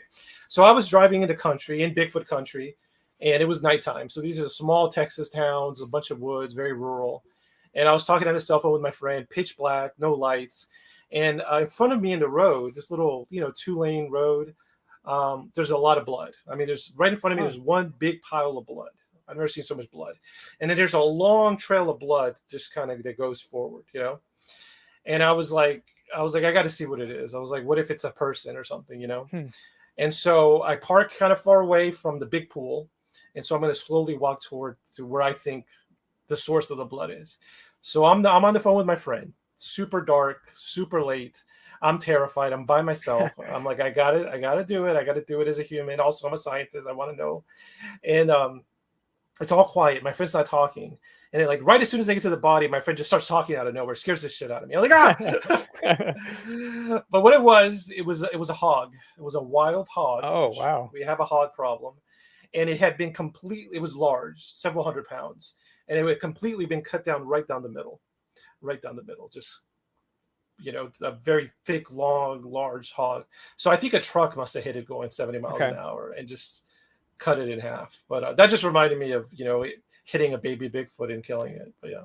Jeez, yeah, man, you got some guts to do that.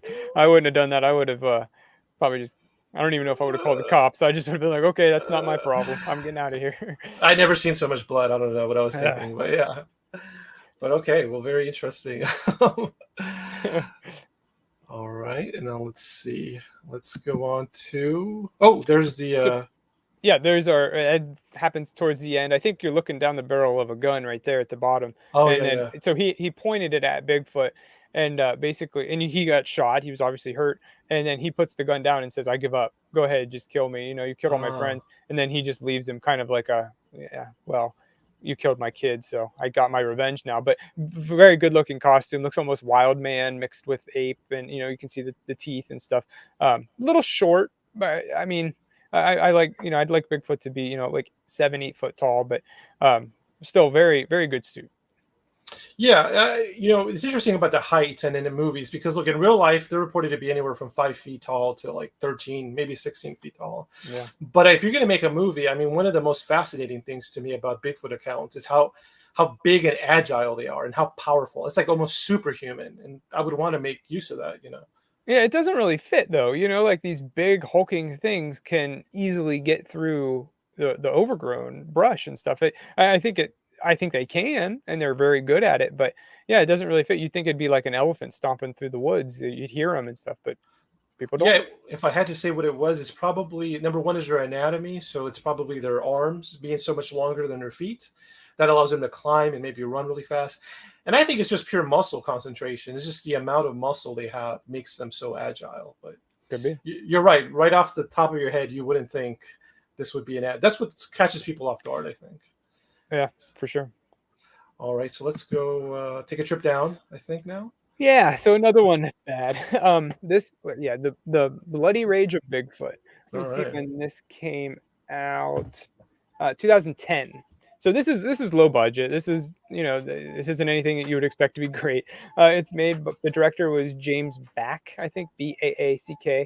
And the thing about this movie that stands out is, I don't know, let me put you in the mindset of, I'm sitting down to do a review, and it's sometimes it's like a chore or a job, like I'm like, okay, I have 2 reviews to get out this week, and I'd like to get 3 reviews done for the week, so I'm a little ahead, and so maybe I was a little behind, or maybe I didn't have it all done. So I was like, I'm gonna get through, if it's a short movie, if it's an hour and 15 minutes long, good, I can get through it quickly.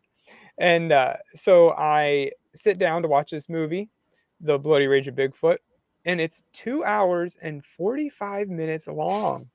Wow. What? Like, oh my gosh. So I'm like, okay, well, I'm in it, so let's watch it. And basically, what happens is there are 2 witches, of all things, that escape from prison, and they find a Bigfoot, and they take control over him, and they do their thing to basically get the revenge on the town that imprisoned them. Um, there's also a guy that is the director, I believe, James Back, that is he plays the main character that is fighting all this. He finds a book, he tries to get it translated, he tries to, take down the witches and take down Bigfoot and all this stuff. um I don't know, it's 2 hours and 45 minutes long. There's a lot to unpack there. And basically it all boils down to, there's 2 witches that are bad, that this guy here, James Beck, he's in a mental asylum in this particular scene, retelling his story as it happened. So yeah, he's the main character, and this is what happens to him. Um, these are the 2 witches, and there's a scene in this pretty early on where the one witch gets, I don't know, it's the one girl gets into the driver's seat to make an escape, and the other one's like, "What are you doing?" Because it wasn't scripted that way. She was supposed to drive, and so she's like, "Oh," and then they like start laughing, and then they keep going. It's like, reshoot that, like maybe take 2 on that shot, but no, they kept it in there, so that's kind of funny in itself. Um, and then there's also just, it goes off the rails all of a sudden. Like the guy finds the book, the main character finds the book, he goes to get it translated, he gets it translated, he goes to the witches, and he goes to the witches for, like, he says he's there for help. Oh, okay, yeah, let's talk about this picture real quick. So this is the main character, and he gets a guy to help him fight Bigfoot. And a chicken suit. I don't know. I imagine they just had a chicken suit handy, and they're like, let's do it. And I think the guy's like, I got this chicken suit because it'll confuse the Bigfoot or something. He plays it off. But I mean, it's so dumb. It's funny. Like, it's so stupid. It's funny. And they plays it like that. And yeah, as you can also see in this image, this is about as high quality as it gets. It's pretty low budget. So, but yeah, so he's going to these witches, and he's with another girl that she wants to be in love with somebody in the high school. I don't know, it's not important, but he goes there to trap the witches, or to basically kill them with this magical spell. But for some reason, he goes dressed as a clown. He's just in full clown garb, and he goes in there, and he's got like a buddy with him to help fight. And I think this clown is in other movies that he's in, so it's like a cameo or something, other movies that he's made. So I think it has to fit. I have to watch those other movies, but I guess they just wanted to dress up as a clown for a little bit. So anyway, a lot of stuff happens in this movie. It's hard to watch. It's a long movie, but the director, James Beck, reached out to me. He commented on this. Actually, I think he emailed me too, and he said, "Yeah, the movie's long. It was intentionally long as a joke. I don't know the joke behind it, but it was a long movie." And that he actually was like, "I enjoyed your review. Here's some other my movies that I did. Watch them, riff them, get into them, be hard on them. I don't care what you do. Just watch it and have fun." So I got to give him credit for that. He's self-aware. He knows that these aren't masterpieces, and that it's just meant to be fun. Maybe turn your brain off. But 2 hours and 45 minutes long is just too much of my time. Wow. Yeah. I got to salute you for doing it for us. Wow. Well, not only that, is while I'm watching it, you have to watch this movie. I don't know, let's even say it was 2 hours and 2.5 hours long. So I have to watch it, and while I'm doing it, I have to take notes, and I have to pause it. So that's easily 4 or 5 hours I just took to watch this movie. Then I have to edit this whole long movie down. Like, this was a long one. This took a while. Wow. It was a joke. The joke was, I don't know, it was an inside joke that we didn't get, I think. Yep. The length. All right. Well, then I think, let me see. that is our last bad movie. So hey, that's good. Yeah. Good. Yeah. So let's go to some honorable mentions. Some of them are very interesting, like the how do you pronounce it? Jacaranda. Jacaranda Joe. Joe. Yeah. All right, and then we'll get to the newest one. So yeah, let's go ahead and talk about Jacaranda Joe. Yeah, so Jacaranda Joe, I just wanted to bring up because the story behind it's so cool. I go into it pretty in depth in my movie, but yeah, as you can see here, it's George Romero of Night of the Living Dead fame, a lost Bigfoot movie that he did. Straight up, it was lost. It was really interesting how it was done. So, a school in Florida, Valencia State College or something like that, did this special thing with the students that they would bring in a big name director, and he would do a movie with the kids, the second year students that were in there, and they would do all the acting, they would do all the of the actors, they do everything but direct. And then these directors would come in for maybe only a couple weeks, shoot the movie, and get out of there. And then these students would be left to edit it and do everything else that they need to do afterwards. Now, this was never meant to be a full movie. It was maybe meant to be a pilot or like an idea, a concept. But he did it with these kids. And I guess all the kids say it was a fantastic time. I've heard back from a lot of people from the review, and a lot of people said it in the original showing of the movie, that it was a blast. It was so much fun. George was fun to be on set with. It was in Florida during summer, so it was very hot. One guy commented that he was in the movie as one of the extras. He was a kid, and he was the first one in line to get ice cream in one of the shots because it was so hot out. He just wanted to eat ice cream. But yeah, so Jacaranda, basically what happens in the show, in this short, it's only maybe 15 minutes long. So here's some of the crew. You can actually see George in the background there. On the left side, he was working there. But yeah, lots of just students, kids working on it. This is, I believe, the director's assistant. So he did all the stuff that the director didn't want to do. And he was in the live stream when they showed this. They just showed this year. So he was actually there talking about his experience on the film, him with a couple other people. But the idea of it is it was a talk show. So this talk show host comes on, and it was very much like at the time in the 90s, 1994, I think, would have these talk show hosts come on. Right. And this was like a legit, these guys were out filming a show, and it was basically a show put on by the NRA that would take a celebrity out into the woods every week, and they would hunt deer or something innocent enough, but it would just be a celebrity out hunting. And then, every week be a different celebrity. So anyway, this time a basketball player or something was out there in the woods hunting, and they found this. So that's the original concept art of what they wanted. And, the original costume, which the costume looks great for what it is. These are students making this stuff up. So not much of a budget or whatever, but they made this costume. So they show the video, the clip, and it's just a real brief glimpse. You see basically his hand come up, pull down a branch, and then that's it. That's all you see of it. So not much Bigfoot in this one at all, but just the story behind it is really interesting. And the fact that it was found later makes it all that much cooler. It was actually just found in some archives that the Pittsburgh University dug up. So pretty cool. Yeah, that's a fascinating story because, this is a great director. We're talking about monster movies, the influence on creature effects and stories. Zombies. Yeah, we wouldn't have zombie movies if it wasn't for him. So yeah, so that's great. And it's great that he was a great person and he helped these kids out. It must be so awesome to work with someone, just to have their insight into the shot, or like, hey, let's change this or let's do that. For sure. It would have been crazy for the students. I don't think the program's still going on. I don't think it was short-lived. But the teacher involved used to work with these guys, so he had the connections, which is really cool. Very cool. All right, well, that's a great one and a great story and a great history, and the fact that it's a lost film, quote unquote, lost or found film. Yep. Yeah. All right, and then we have another honorable mention, I believe. Let's see, which is that's basically what you see a Bigfoot in the movie. That's him just kind of running from the camera there. Very true to life, though. That's usually what those videos look like. Yeah. All right. So then here we go. Yeah. So another honorable mention. I can't really say it's good. I can't really say it's bad.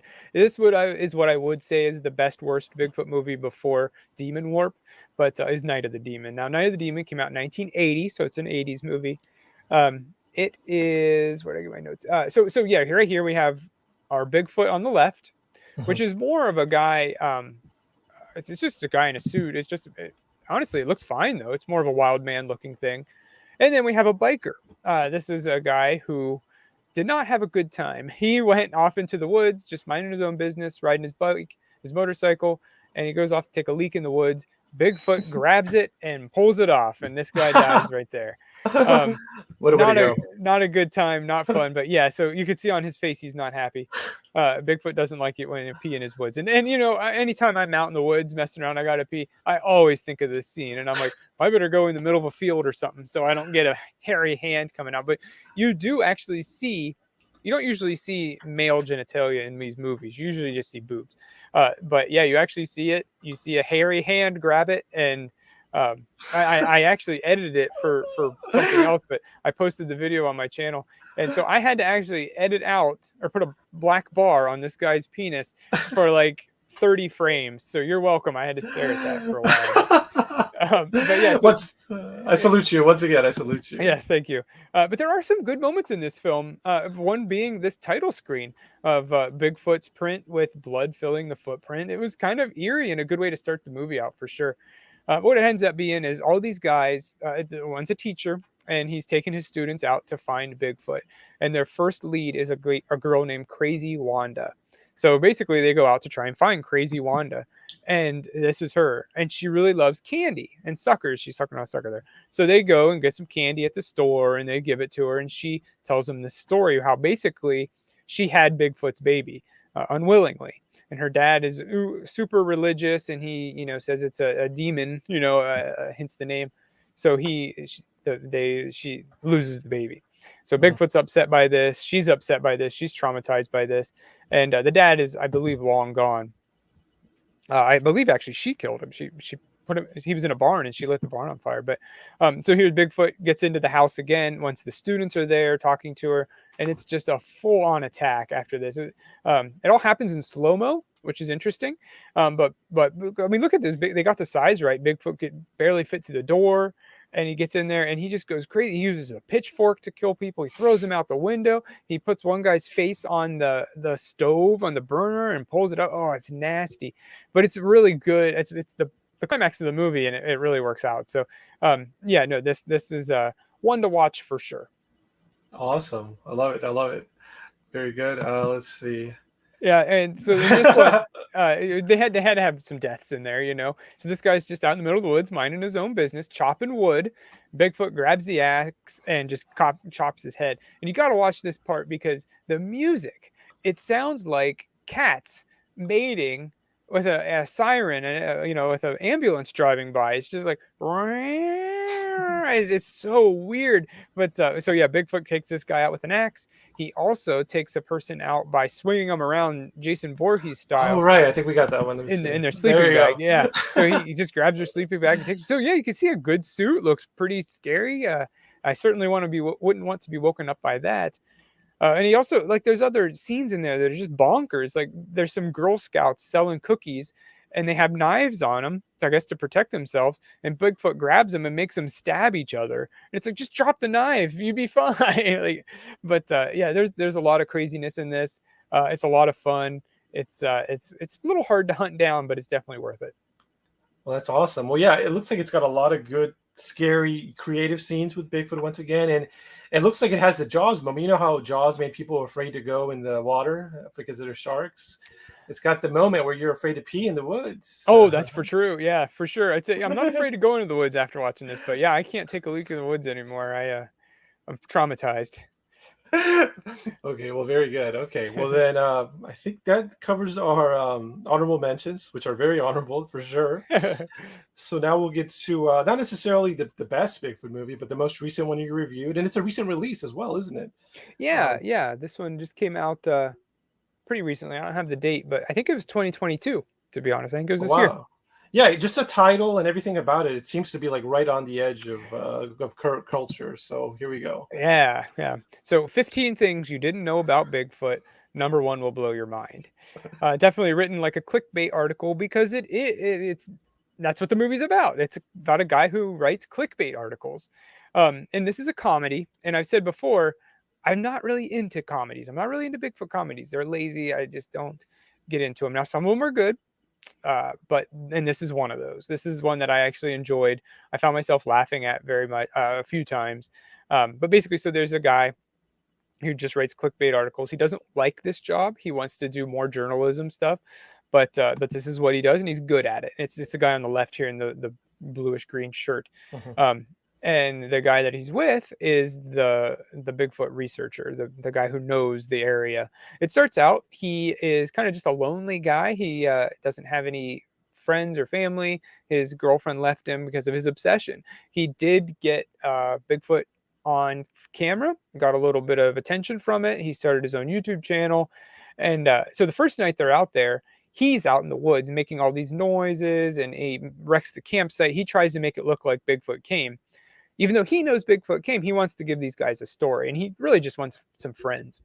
As the story goes on, they decide to do his story and talk about him and stuff. But as the movie goes on, you find out that that these woods are actually full of drug runners. So it's all just this big cartel of people out in the woods selling, getting drugs and stuff. So yeah, here he is just doing wood knocks and stuff. But so at that moment, all hopes of seeing Bigfoot for me were squashed. I didn't think Bigfoot was in this movie at all. I thought, okay, this is just, it's funny, but okay, he's not there. But lo and behold, there is a Bigfoot. He's real. He comes in and he attacks. So I had to talk about and some of the things that happen in this. And we talked about Jurassic Park. In this movie, they quote Jurassic Park all the time. Oh yeah. And it's funny because this guy here, he's like, okay, so they might say like, it's funny, how Bigfoot could be a evolutionary type of between humans and Bigfoot, and he's like, no matter what happens, life finds a way. And so the guy's like, yeah, from Jurassic Park, and he's like, oh no, I've never seen the movie. And then later on, he does more quotes from Jurassic Park, and they do it a lot. It's funny. He's like, yeah, I've never seen the movie. And so at the end, when they actually see Bigfoot, he's like, don't move. Their vision's based on movement. And so the guy that has the gun, he's a bad guy. Bigfoot comes up and attacks him. The guy's perfectly still. And this guy goes, their vision's not based on movement. Run, run, run. It's so funny. But yeah, the Jurassic Park references got me. Yeah, Bigfoot comes, he attacks the bad guys. These guys run to the woods or run to the road. They make it. But there is some good parts in this that are actually kind of deep. This is where the main character here on the left, the crazy Bigfoot guy, opens up to the guy doing the story on him. They get to a lake. It's very pretty, as you can see. This is sunrise, so the sun's coming up over the lake, and he talks about how the lakes are disappearing, and that this might be the last time anybody in the world sees this lake. So this when the guy realizes you have a pretty cool life. You walk around in the woods, you try and hunt Bigfoot, but honestly, you're looking at this every day, and he kind of is jealous of him. In the end, he gives this life up for his girlfriend. He's happy, and everything works out. But so he just kind of realized here that there are some, if you step back and look, sure, there's some beauty in this world, no matter what you do. Well, awesome. Well, great. Well, that's a great sentiment to end our look at movies. And that made me think about also since we're at this last movie. And the theme of the movie, we have this one guy who devotes his time to studying Bigfoot, and you see the benefits of it. Definitely, he gets to be outdoors, look at these beautiful things, but it also causes him some downsides. He gets, his family, his girlfriend, doesn't like this that he's doing. You do become an outsider. So, to me, I'm always interested in, there's a strong squatching community, right? A Bigfoot community, There is. and they're very devoted. So. I just want to get your opinion. Like, what do you think is driving those people, to do that lifestyle and to be so passionate about it? Sure, and there are people out there that have lost their families and money and and their livelihoods all off of this stuff. So this is very real. And to them, it's all about the hunt. I mean, it's all about finding this thing. Or I've gone to the conventions, and you talk to people that take it serious, talk to people who don't take it serious, and we can all be friends, we can all get along, we're all out there in the woods doing the same thing, and there is beauty in just walking around the woods by yourself, being in nature. I mean, you do it all the time for your work, so it's part of what we do, and it's almost hitting the reset button. With these movies, now these are just movies that I watch, Bigfoot movies, but over the years of doing it, I've become more and more of a believer. So I can see myself going down this rabbit hole very easily. But I do a good job of separating the movies with family time and all that. You have to. Sure. But yeah, so anytime I'm out in the woods, you're always keeping your mind open. Or, if you're driving your car on a dark road at the middle of the night, you keep your mind open. You think maybe there's something out there. And for some people, they take it a little too far. They can't get that separation. But some people make it their livelihoods. Plenty of people have made shows about it, been in movies. Many people have, Bob Gimlin goes to all those different conventions. The real Bob Gimlin that Yeah. recorded with Robert Patterson, the footage. And they go around and talk to people. And how cool is that? You get to talk to hundreds of thousands of people all the time over your lifespan about this thing that nobody can really prove. So what keeps it going for us, I think, is yes, this ape in the woods that we may or may not be ever able to prove, but it's also the people you get to meet along the way that have the same feelings that you do. Even if that's only, a small percentage of the population, it's good to meet with people like that. Wow. Yeah, I couldn't agree with you more. Some thoughts I have, having been in nature, is that, one of the top things I like about nature is that when I'm walking around nature, is that I will see things that I've never seen in my life before. I will hear things I've never heard before. I will smell things I never heard before. But not only that, I think the craziest thing is I will have ideas that I've never had Sure. before, and I wouldn't have them unless I'm in the woods. And so there's a lot of novelty there. There's an experience you just can't get from watching television. So I like that. And then you layer on this Bigfoot mystery. What does Bigfoot represent? It's almost like, it's not my thought, not my original thought, but Bigfoot is almost like the opposite, the yin to the yang of the grays. So they both kind of represent a different side. So Bigfoot is our nature side. It's a mysterious nature spirit. It lives in the woods, low technological. That's the general thought. Yep. Grays represent, they don't live in the woods. They live in artificial ships. They have technology. Their body is small. And so they kind of they both fit together and complement each other. But, sure. The Bigfoot is a little less threatening. It's a little more accessible. Anybody can read about a report saying go to that area. We all have common cultural knowledge about doing wood knocks, about seeing their little structures they do and listening for their calls. And ultimately, I think the Bigfoot represents like a huge mystery that is just the draw of it is so compelling. It's like a moth to the light, for some Sure. people, that mystery.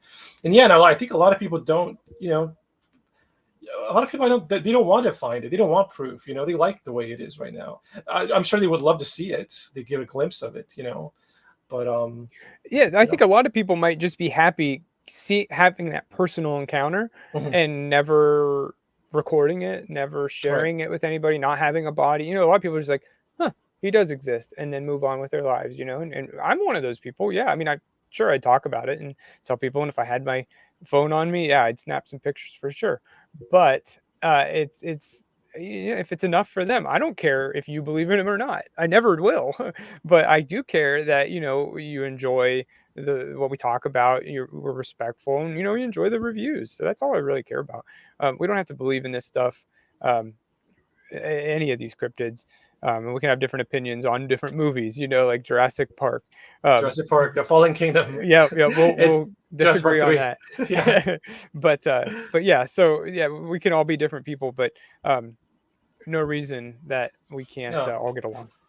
Yeah, no, I definitely agree with that. And it's in my last video where I talked about getting a Bigfoot body, I really struggled with the thought of is Bigfoot better off just not being known? Because it obviously doesn't want to be known. Obviously, so who are we to say what's best for it? Because if I were to discover it, I would be like, well, I want to study it, and I want to conserve its land, and I want to conserve its culture. Because I do think, we could become more industrial, and we could become encroaching on its habitat, and that could become a serious problem. So future proofing it, that would be good. But then on the other hand, would it be exploited more? I don't know. And then the other thing is that I think about is when I first started studying the paranormal, when I did my other show, Black Lotus, for a year and a half, as a scientist, I was very demanding of the paranormal, which sometimes some people are demanding. They're like, I demand proof. I want a photograph. I want a video. I want EVP, electric voice phenomenon. I want an encounter, you know, and it's all like, give me, give me, give me, give me. But then I talked to so many people that had just experiences, and they had a back and forth with some aspect of the paranormal.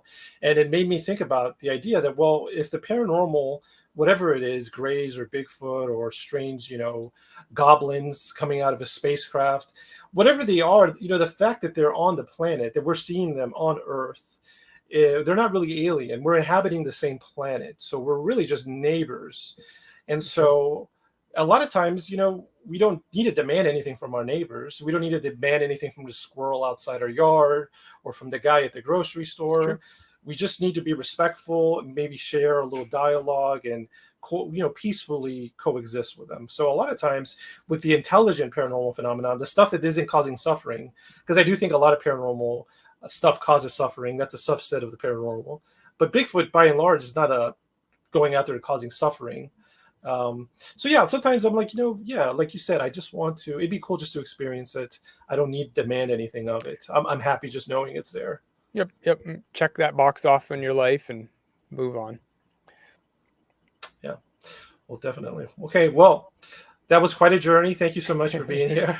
Sure. No, this has been a blast. I mean, we could do this all night. We've been talking for 3.5 hours. We've been talking longer than the Bloody Beast of Big, or the Bloody Rage of Bigfoot, but we could get through that movie. But I could do this all night, and I to talk with like-minded people. You know, that's what this is all about. And I can't imagine in your field that there's too many of that. You know, too many people in this topic. Everybody likes a good ghost story, but not too many people talk about the cryptids and the aliens and stuff like that. They just, it doesn't exist. I'm moving on. So I respect you for keeping that attitude up during in what you do.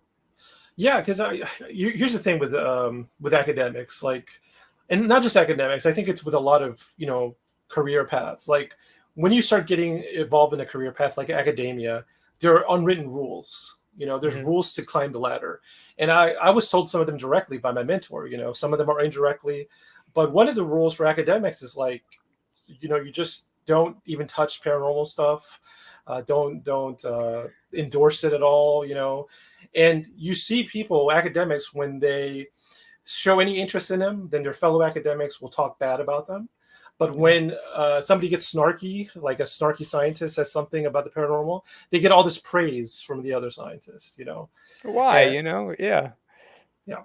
It's just a weird culture thing. And I really feel for the people that have paranormal, the people that believe in paranormal things, whether they're right, whether they're wrong.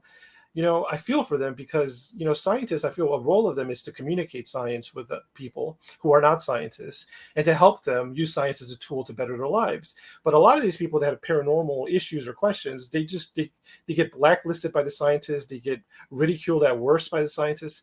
And so that's wrong. So I always listen to somebody who has a paranormal story with an open mind.